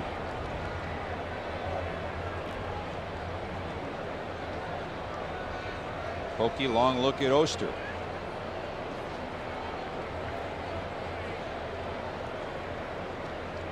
A little bit bigger lead for Steins this time with a 1-2. Not going, down to third. They're going to try for 2. They'll get 1 on to first in time, and that snuffs out the Reds rally. Well, that time Tatis unloaded it in time to bail out Jimenez, and the Reds threat goes by the boards to the bottom of 7, still 2-2, and Dunston due up. For our Chrysler Plymouth game summary, Brett Tomko, 6 innings, 2 earned runs, 3 hits. The 3 hits came back to back on 4 pitches. That produced the 2 earned runs and puts us in a tie. That came after the Reds took a 1-0 lead on Sean Casey's solo home run in the first, his 3rd of the year. And Barry Larkin has contributed with an RBI single as well. Add it all up, and we're tied at 2 as we head to the bottom of the 7th inning. Dunston, Alberto Castillo, and McEwing due up.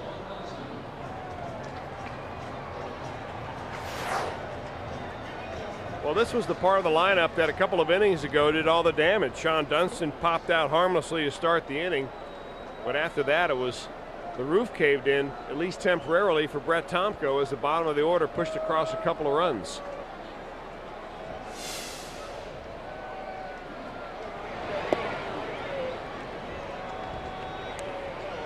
Tomko would have been pinch hit for had Reese prolonged the inning with Sweeney in the on-deck circle. Since he didn't, this will probably be Tomko's last inning either way. Loop to right, it will drop for a hit. Dunston has his first hit. He's 1 for 3. Well, that's the batting style of Dunston that you referred to earlier, George, about how he has changed his style. Used to be much more of a free swinger, pulled the ball almost exclusively, but later in his career now, able to punch the ball to right field. If a pitcher going to give him an outside pitch, that's what it'll take. 93 pitches on the day for Tomko. Little short, compact, hitting off the front leg right there. Get you a base knock. Here's Castillo. Strikeout and a double.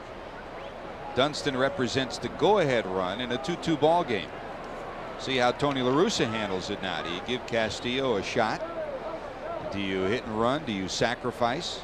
He's got McEwing, and remember the Cardinal bench has left-handed swinger Darren Bragg, who is available to pinch hit, although he has a jammed finger.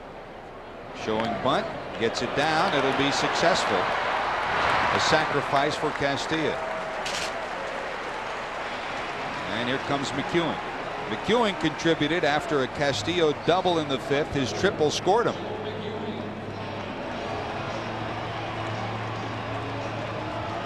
Renteria has come out into the on-deck circle with Jimenez due up next, and Gullett will talk to Tomko. Obviously, on the agenda to talk about right here by Don Gullett is the fact that you've got a base open.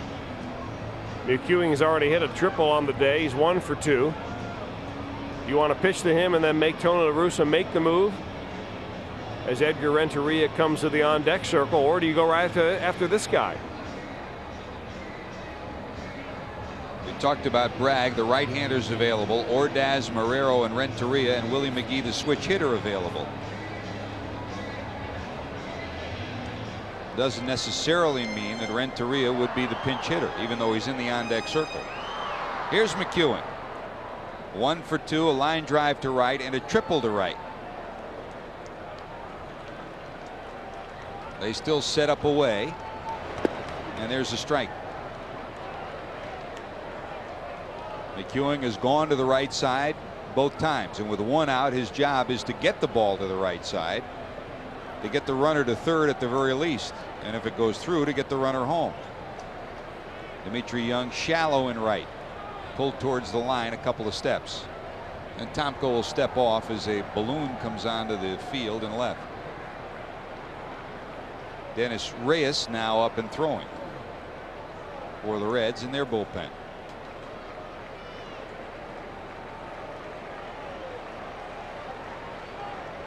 That's about where they'd like to see him go and finish up this inning and bring in the bullpen.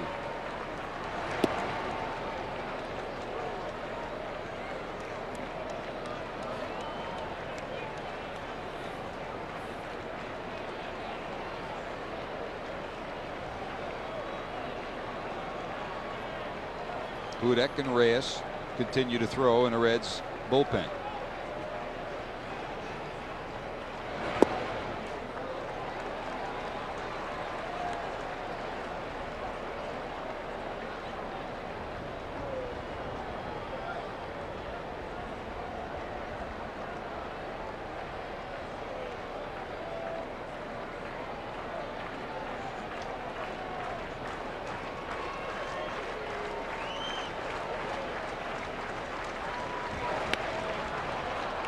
That will get the runner to third. The Reds get the second out on the 4-3 putout. So Renteria will pinch hit. The decision now is the Reds, and Tomko will stay in to face Renteria.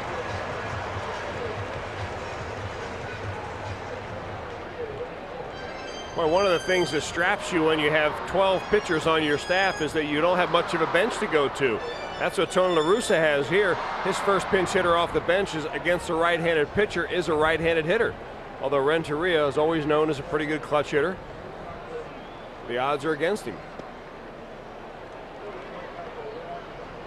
That's a strike to Edgar. Renteria started last night at shortstop and led off. He was 1 for 4.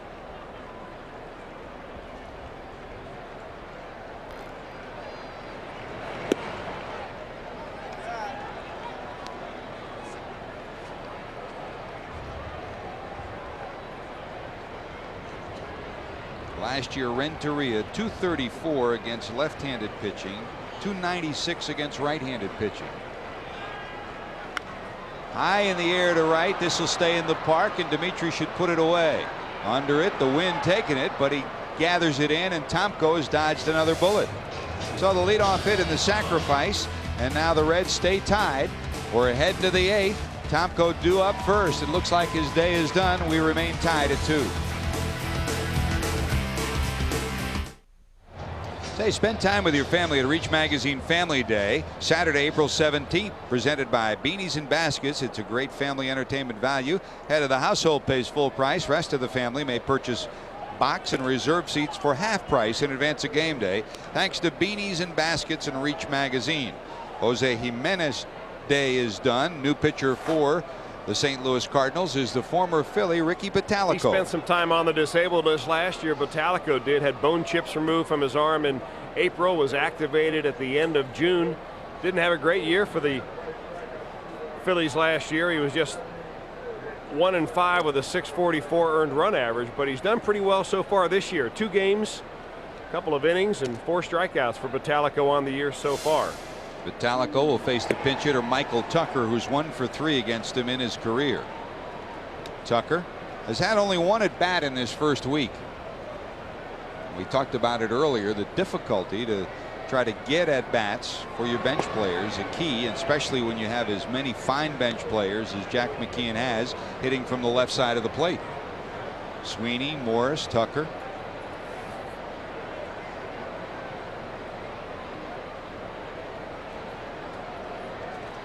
(2-0). There's a strike. Jack trying to come up with some late lightning for his Reds team. Tomko's day is done. Jimenez day is done. Both of them pitched well. They exit in a 2-2 tie. Chris, I think after the opening day performance, outstanding second performance for Brett Tomko today. Oh, it really was. Very nice to see Brett Tomko go out there, really attack the hitters, use all of his pitches, and even when he got into some trouble, he pitched himself out of jams. Last inning, a great way to finish up an outing because he had that man down there in scoring position, left him out there, made some very good pitches to get out of the inning. So good job by Tomko today. Certainly something to build on. He cannot be the loser in the game. He could still be the winner if the Reds rally here in this inning and score. 3-2 to Tucker. Center field, a solid line drive, base hit for Michael. So the Reds have the leadoff hitter on against Bottalico here in the 8th. And to the top of the order, Jeffrey Hammonds. Hammonds looks at Oster, rolls through signs. Our Ohio lottery results from Friday: pick 3, 833, 833, pick 4, 3329, 3329, Buckeye 5, 5, 7, 13, 14, 19, 5, 7, 13, 14, 19.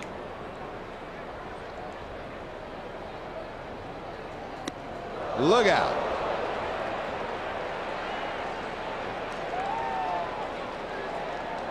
Wow.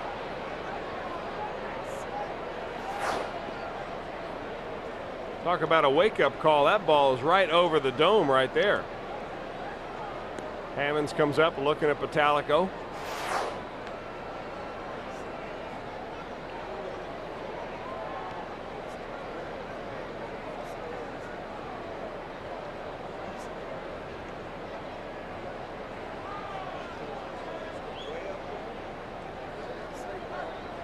Bottalico, no stranger to throwing inside. He hit Barry Bonds last year after coming off the disabled list, and that sparked a bench clearing brawl. He was suspended for 4 games. They finally reduced the suspension on him. And he'll come in on you.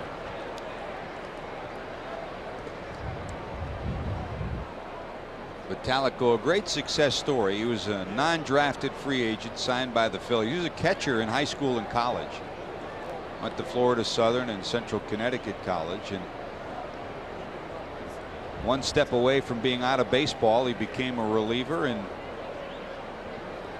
in '96 and '97 had 34 saves each year for the Phillies before his arm difficulties. 1-1 to Hammonds. Tucker short lead. Michael will steal a base from time to time. He's not a primary base stealing threat. He'll get 8 to 10 stolen bases a year.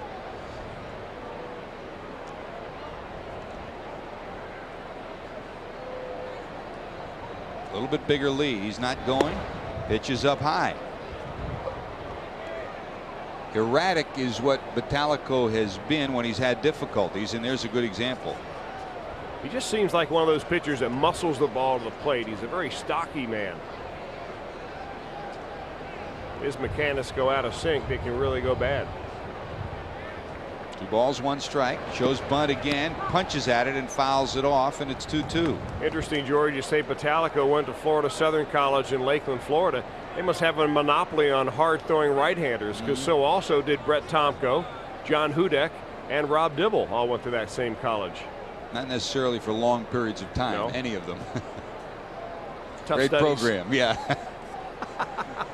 Outstanding baseball program. Chuck Anderson. Hey, got a craving for great ribs? And visit the Montgomery Inn, located downtown on the river at the Boathouse, or stop by the original Montgomery Inn in the heart of Montgomery. 2-2. Pretty good numbers career-wise. Vitalico versus the Reds. 117 Ernie. He's showing bunt at 2-2, and he gets it down. So good job by Jeffrey Hammonds. Jack McKeon doesn't deter. He keeps the bunt on with 2 strikes. Hammonds gets it done. So a sacrifice for Jeffrey, and that leaves it up to Larkin. Interesting that was really the only strike that Hammonds tried to bunt at in that entire at bat. Finally, Vitalico throws him a pitch that's in the strike zone that he gets the ball on. Now, sometimes a manager like McKeon will put that bunt on, and if you don't get it done with 2 strikes, he's going to keep it on. Put the pressure on you to get that man over. Good job there by Jeffrey Hammonds. So now the go-ahead run at second, and Michael Tucker, and here's Larkin, line to center, single to right, knocked in the Reds' second run and grounded to short. Barry consistently around 300 every year for the Reds with runners in scoring position.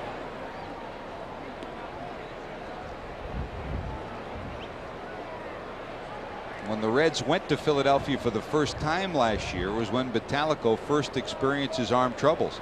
He left the ball game, and then 2 days later was put on the disabled list. Popped up, heading towards the seats. It'll be out of play. And Ricky came up with the same kind of problems that Jeff Brantley had to deal with coming back from surgery. Of course, Brantley's surgery was much more extensive, but trying to rush back, and Jeff Brantley wasn't 100% at the start of last year, and Ricky Vitalico wasn't 100% when he came back last year. I think he feels that as this year progresses, he'll get stronger and stronger, and you wouldn't be surprised to see him eventually be the closer here if he's physically fit. And both of those guys being power pitchers, you have to figure take a little bit longer coming back after surgery to get that extra pop back. 1-1 to Larkin. Tucker off second, down and in for a ball. The deal between the Cardinals and the Phillies sends Vitalico here, and of course Ron Gant and Brantley are both in Philadelphia now. Brantley's got 2 saves already. 2-1. Down, ball 3. Now Larkin in the driver's seat. 3 balls and 1 strike. This certainly is not the Ricky Vitalico that has logged those 6 saves against the Reds in his career. You can remember him just pretty much rocking back and playing Powder River fastball, trying to sneak it by Larkin with the breaking ball. That's also an indication that he's not feeling too good about his stuff when you try to pick a guy off second base. Polanco's about 10 feet from the bag. He's given Larkin a big hole at second, and Barry can easily take advantage of that. 3-1. A strike inside. That 85-mile-an-hour fastball right there by Botalico, really about 8 to 10 miles an hour slower than he used to throw it when he was on the top of his game. Hey, we haven't seen him all spring because the Cardinals are on the east coast of Florida, but his velocity is down and his breaking ball is nowhere near what it was, at least at this stage of 99. 3-2 to Larkin. Ball 4. So now first and second with one out for Sean Casey. A base hit, a sacrifice, and a walk. And Duncan's not going to wait any longer. He'll go to the bullpen. So while the pitching change takes place, we'll take time out for these messages. You're watching Reds baseball on Fox Sports Net Ohio. Well, the left-handed pitcher Scott Radinsky will come into the game. The numbers on him this year in 2 games been pretty good. Last year, of course, he was with the Los Angeles Dodgers, and the fact that he had saved 13 games but blew 11 other chances was the main reason the Dodgers went out to the Reds and got Jeff Shaw. So Radinsky, one of the guys they figure to be a closer here. Juan Acevedo, the right-hander, the other one. He comes in here to see if he can't retire left-handed hitting Sean Casey. Against the Reds in his career, 0-1 with that 3.86 earned run average. 9 1/3 innings pitched. He's allowed 4 earned runs in his career against Cincinnati. In his ideal role, he's a great setup guy. He's been pushed into closing situations a couple of times in his career, but this is his most comfortable role, and Sean Casey will face him for the first time in his career. Casey today, a home run to make it 1-0 Cincinnati, a walk, and then a ground ball to short. Go ahead run, Tucker at second. Larkin's on at first. High in the air to center field, hit pretty good. Tucker's tagging at second. Drew has it. Tucker's on his way to third, and he'll get there easily. Well, Casey hopped on the first straight thing he saw and got pretty good wood on it, but Drew was there to make the catch, and the Reds, with 2 outs now, have the go-ahead run at third. Now the opportunities are manyfold for the Reds, with Larkin good speed at first, Tucker good base runner at third, with Vaughn at the plate. The only difference is, do you want to take the bat out of Vaughn's hands? Do you send Larkin? Do you get him in scoring position too? Or do you just let Vaughn take his rips at Radinsky? In his career, Vaughn is 3 for 12, a .250 average against Radinsky. We'll see what La Russa does. He's got a right-hander throwing in the bullpen. He'll send Duncan out. Duncan was not ready. La Russa went out just to get Frank Pulley's attention, to let him know somebody was coming out. So 1 pitch, Radinsky gets the left-hander he's been sent on to face, and now the right-hander will come in. We'll take time out for these messages. You're watching Reds baseball on Fox Sports Net Ohio. Juan Acevedo, the right-hander, will come in to see if he can't get out of the inning, facing Greg Vaughn. So Tony La Russa, playing percentage baseball, brings in the lefty Radinsky to face Sean Casey, and now Acevedo, who is the closer here in St. Louis, to face Greg Vaughn. Acevedo last year came over from the Mets right at the beginning of the season, and he had been a starter over with the Mets, but he ended up a pretty good successful second half of the year because he had 10 saves and 17 shutout innings to his credit in his last 15 appearances. But he's bulked up a little bit, George. Wow. Has he not? I mean, since the last time he put on maybe at least 10-12 pounds. He's a young man who came up the fast track as a starter in the minor leagues. In fact, was originally one of the original draft picks of the Colorado Rockies. Was a pitcher of the year in the Eastern League a couple of years ago. I saw him pitch in the Eastern League, and he was the dominant pitcher. The Rockies moved him to the bullpen. The Mets placed him in the bullpen too. They traded him in the Rigo Beltran trade last year. He is, after closing 15 of 16 games last year, the closer right now for this Cardinal team. So it's a big test for Greg Vaughn, who's 0 for 2 in his career against Juan Acevedo. Vaughn, line drive to left, strikeout, and a ground ball to third. The go-ahead run, Tucker at third. Larkin's over at first. Ripped but caught by Tatis. He hit it right on the nose, but it was right at Tatis. You can't hit it much harder than that, but the Reds come up dry, strand 2. They've stranded 5 to the bottom of 8, still tied at 2. Well, a new pitcher for the Reds will pick up for Brett Tomko. Tomko, an excellent outing today. 7 innings, 4 hits, 2 runs overall, walked a couple and struck out 5. He'll give way to the hard-throwing young man who made a spot on the roster by having an outstanding spring, Scott Williamson. You see the numbers on Scott this year. In 2 innings, he's been scored on 1 time. John Hudek had been up and warming up down in the bullpen for a couple of innings, but it's Williamson that gets the call. Good job by Brett this afternoon. He's sitting on the edge of his seat hoping the Reds could get him a run and give him the lead, but as it turns out, we remain tied and Williamson will go to work, and he's got some work to do. Top of the order, Polanco, then Drew, McGuire, and Davis. So Williamson gets right into the middle of the fire. Scott, on opening day, became the first Reds pitcher to make his major league debut in only his 3rd year since Tomko did it for the Reds back in 1997. Here's Placido today, 0 for 3, 2 fly balls to the outfield and a pop up to first. Drew on deck. No balls, 2 strikes. That's what Williamson did all spring, kept pumping strikes at people. And hard ones. 97 miles an hour that last pitch.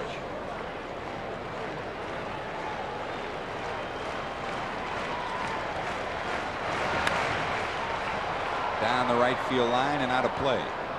Well, we talk about learning, and Tomko observed Harnish and used his changeup and his off-speed deliveries to great success today in his 7 innings of 4-hit 2-run work.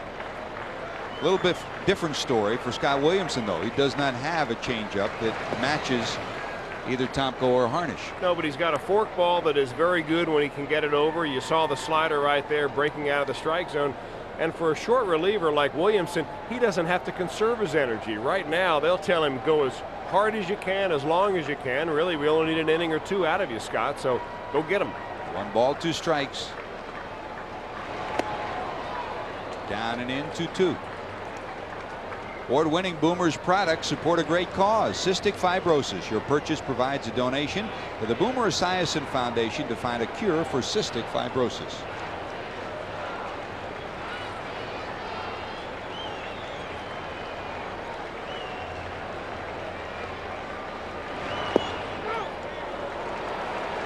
Tried to get him to bite on the slider. He doesn't, and it is now full after being 0-2. Pretty gutsy pitch right there on a 2-2 count. The old pitching adage is don't throw what on 2-2 what you won't be afraid to come back and throw on a 3-2 count.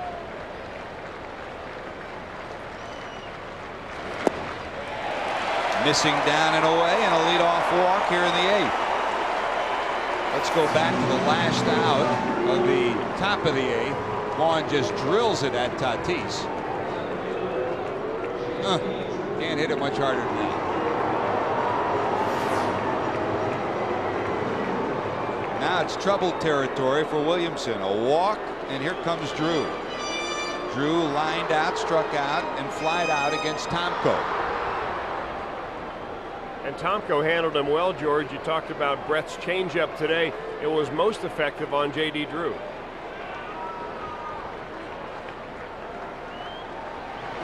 This is the part of the order where speed won't do. I mean, Drew and McGuire, and certainly McGuire behind him, can turn around even the best fastballs. Ball 1 to J.D. Drew.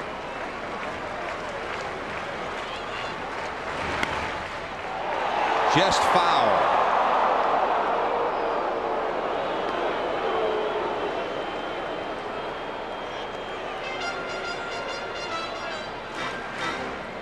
Ahead on a pretty good fastball. You know, that gives you an indication right there that you're absolutely right about how hard you throw. It doesn't matter. J.D. Drew can get the head going, so can Mark McGuire. But you can also get a ground ball and help yourself get out of the inning.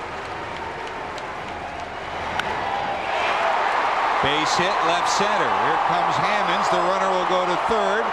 It's first and third, and no one out.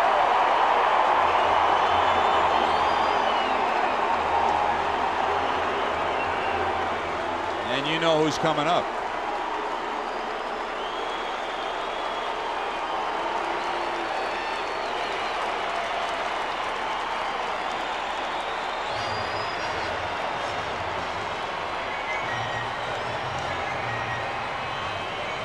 The Reds and Don Gullett will go to the bullpen as Williamson is allowed a walk and a base hit. And while the pitching change takes place, we'll take time out for these messages. You're watching Reds baseball on Fox Sports Net Ohio.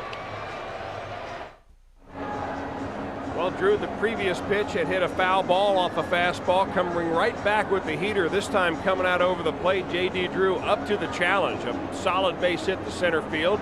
First and third, the Cardinals go, and a new pitcher for the Reds and John Hudak. Hudak in his career against Mark McGwire, who is the due-up hitter. McGwire's 0 for 3.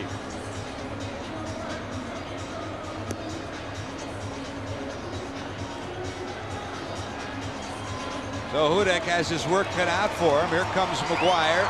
2 on, first and third, bottom of the 8th in a 2-2 ball game. Listen to this greeting from McGwire.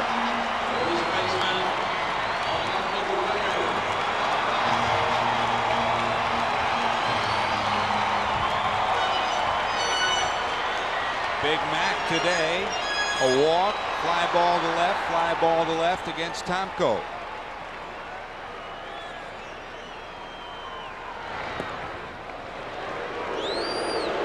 Down and away, ball 1. Eric Davis is on deck. That's what John Hudak retired Mark McGwire on last year.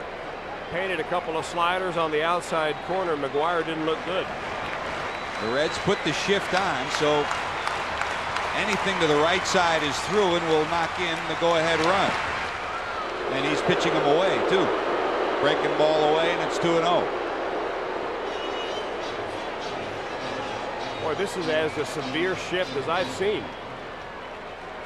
Last night, Pokey Reese pretty much playing right up the middle. Now he's in a normal shortstop spot.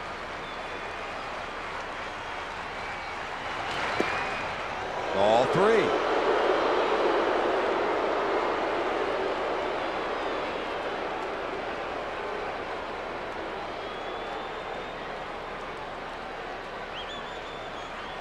Now you might as well walk him.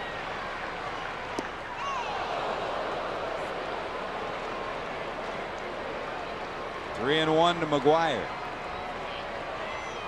McGwire, he may have swung at ball 4 right there just so he wouldn't get walked.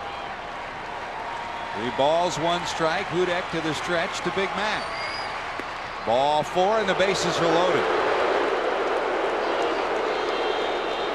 Still no one out.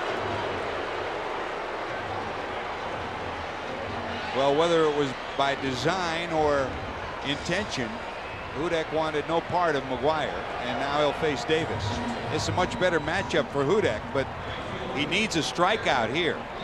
The Reds will have to bring the infield in. Obviously, in a 2-2 ball game in the 8th, the play will be to home. Well, John Hudak is a fly ball pitcher, and Eric Davis is a fly ball hitter. So the odds of a double play are diminished.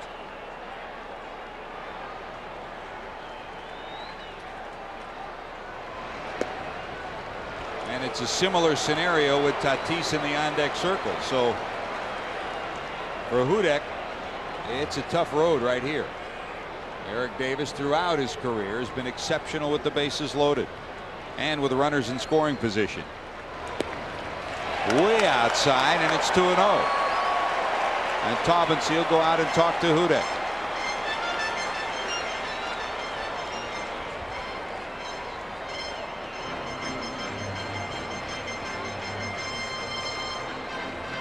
Well, it's the bullpen that has given Jack McKeon a couple extra gray hairs here the first part of the season.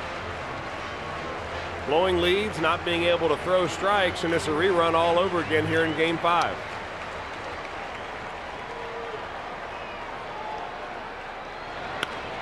Line drive, base hit, 2 runs will score. Here comes run number 3. Here comes run number 4. Now you pitch behind and you get up, And that's exactly what happened to Hudek. He was behind, he got up, and Davis made him pay. So Eric Davis, the former Red, burns the Reds here.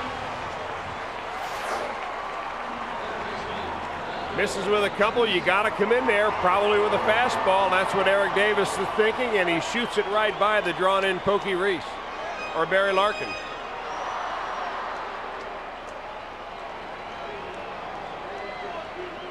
For 2, St. Louis. Both of those runs are charged against Williamson. The walk and the base hit. The runner on second and the runner on first both belong to Hudek now. Here's Tatis. Walk, strikeout, strikeout.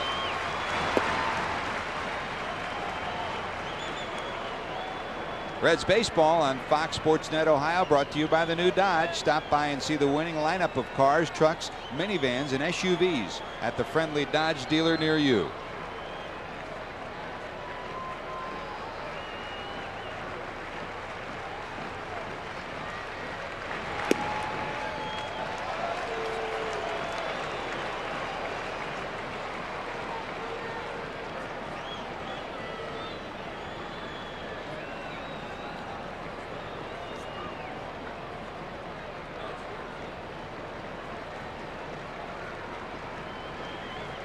Two-one to Tatis.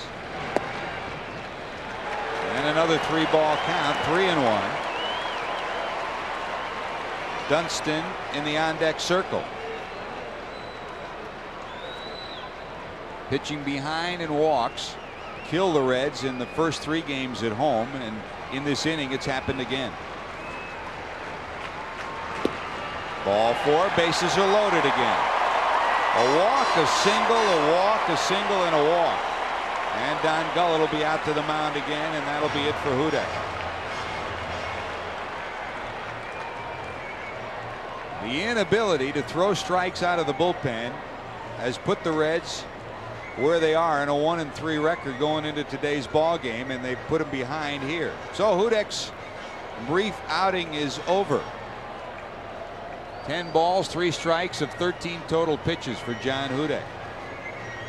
While the pitching change takes place, we'll take time out for these messages. You're watching Reds baseball on Fox Sports Net Ohio.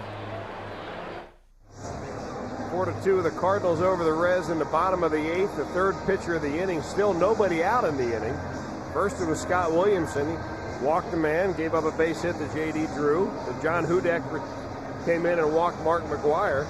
Gave up a base hit to Eric Davis, scored a couple of runs.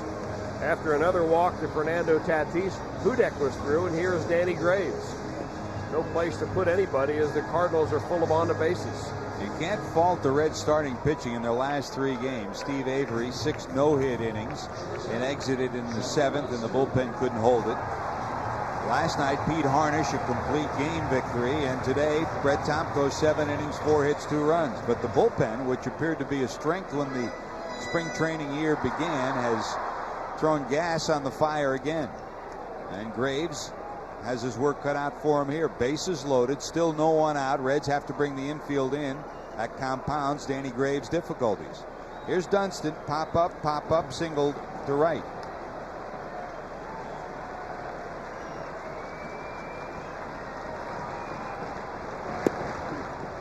Well, the one thing the Reds have going for them here, even though they're down by 2, is the fact that Graves is a ground ball pitcher. When he is right, his sinker's down around the knees, and it's awfully tough to elevate a ball off of him. So a chance of turning a double play, much better than when John Hudek was in the game.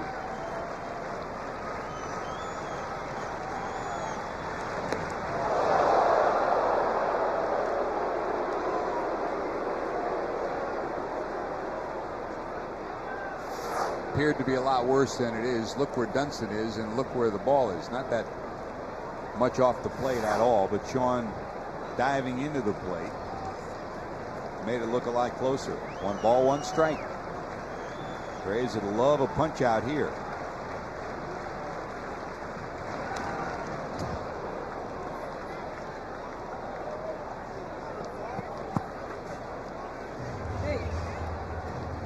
Castillo is on deck.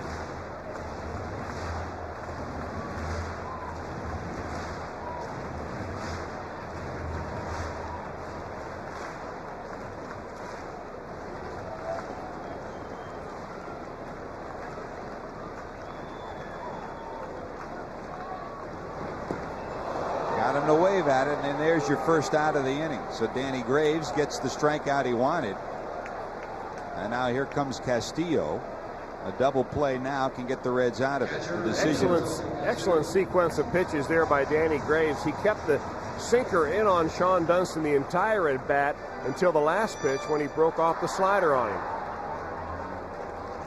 So a big strikeout for Danny. Reds will keep the corners. Steins at third, Casey at first, in even with the bag, and Larkin and Reese will drop back halfway. Castillo struck out, doubled and scored in the fifth, and sacrificed in the seventh.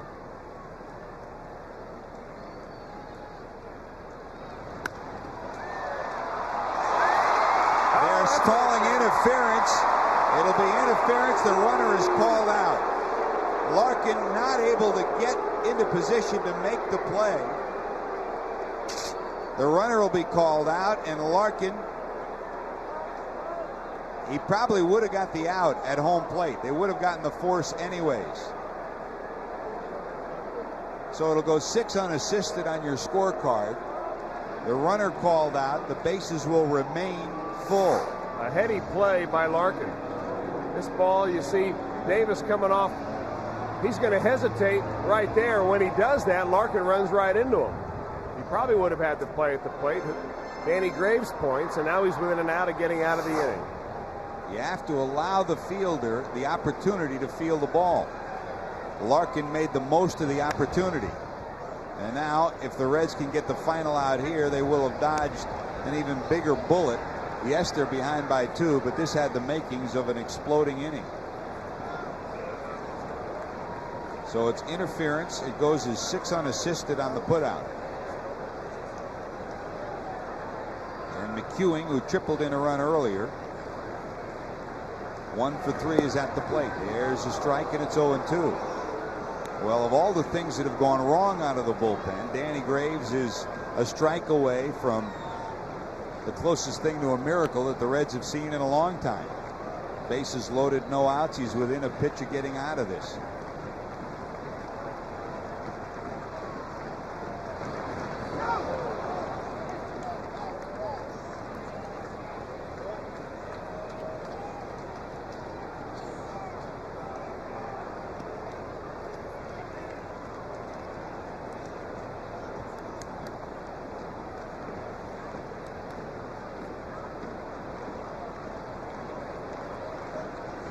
Ball and 2 strikes.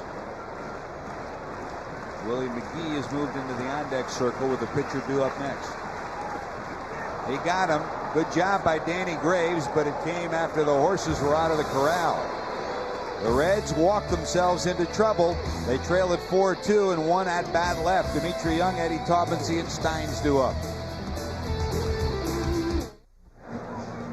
Strange game that it is. Juan Acevedo came in and delivered 2 hard-hit balls, one by Casey to the warning track in center, the other a bullet off the bat of Vaughn. Both of them found leather, so he lived to go to the 9th, and now he's 3 outs away from a victory.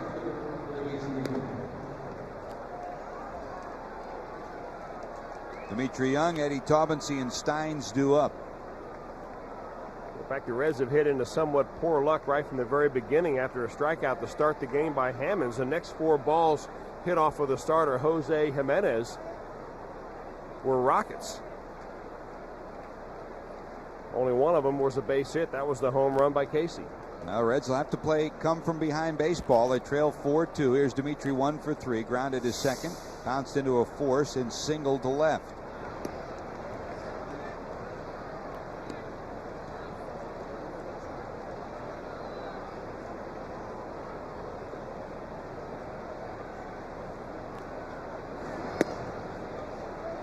Two 2-0, missing outside. No action in the Cardinal bullpen. Acevedo, who is the closer on this club, it's his game right now. Up high.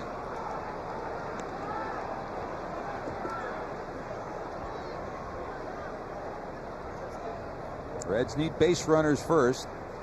So Dimitri will wait him out here, 3-0.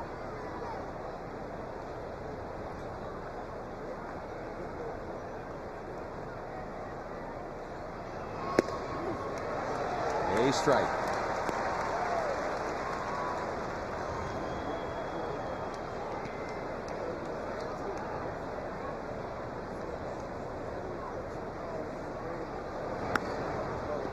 And on the hands, fouled off, and he'll go full 3-2. It's a final in Pittsburgh. Pirates win it 9-3.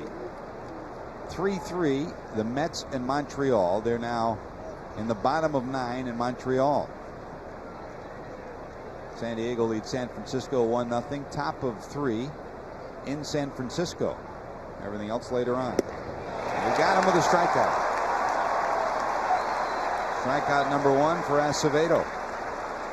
In that Pittsburgh game, Cordova gets the win. Woodall takes the loss. Kendall and Sprague homered for Pittsburgh. Houston for Chicago.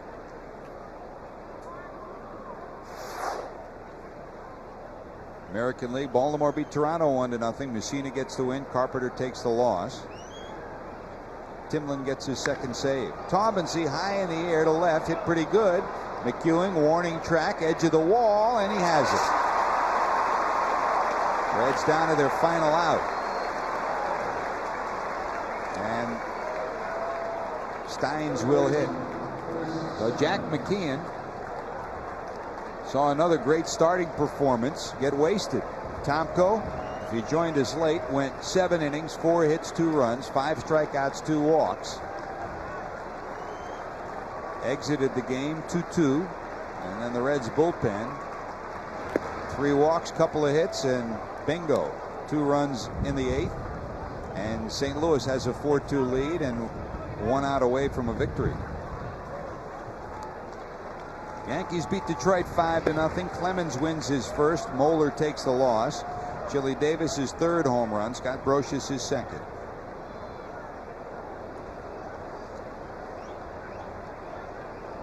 And Kansas City leads Chicago 7-4, going to the 9th in Chicago. Your scoreboard update. A reminder, we'll be back on the air tomorrow at 2 for the final of this series. 2 balls and a strike.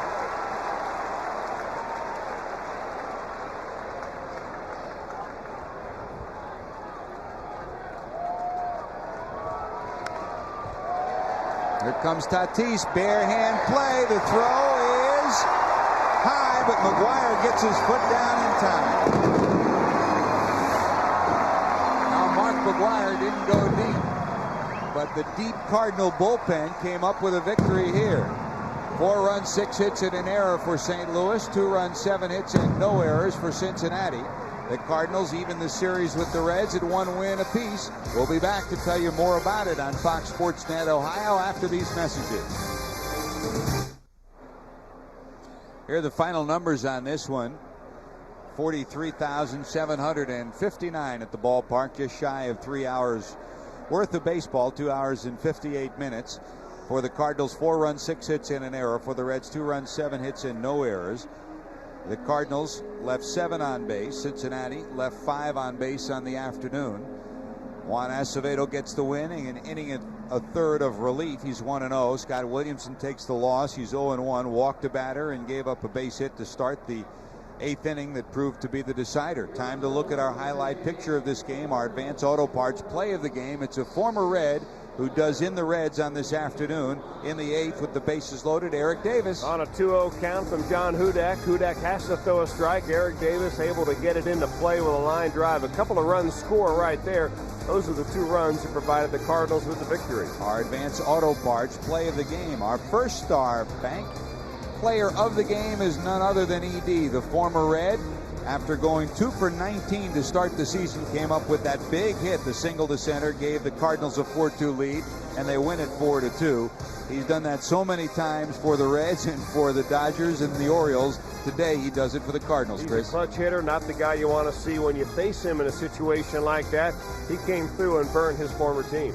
So the Reds, now even in the series, 1-4 on the year. They lose it by a final of 4-2. Be sure to join us tomorrow. Jason Beret against Donovan Osborne will be on the air at 2 o'clock for the final from St. Louis. Here, the Cardinals have beaten the Reds by a final score of 4-2. For Chris Welch, our entire crew here at St. Louis's Busch Stadium, this is George Grand. The final score again, the Cardinals beat the Reds 4-2. Williamson the loser, Acevedo the winner. See you at the ballpark, everybody.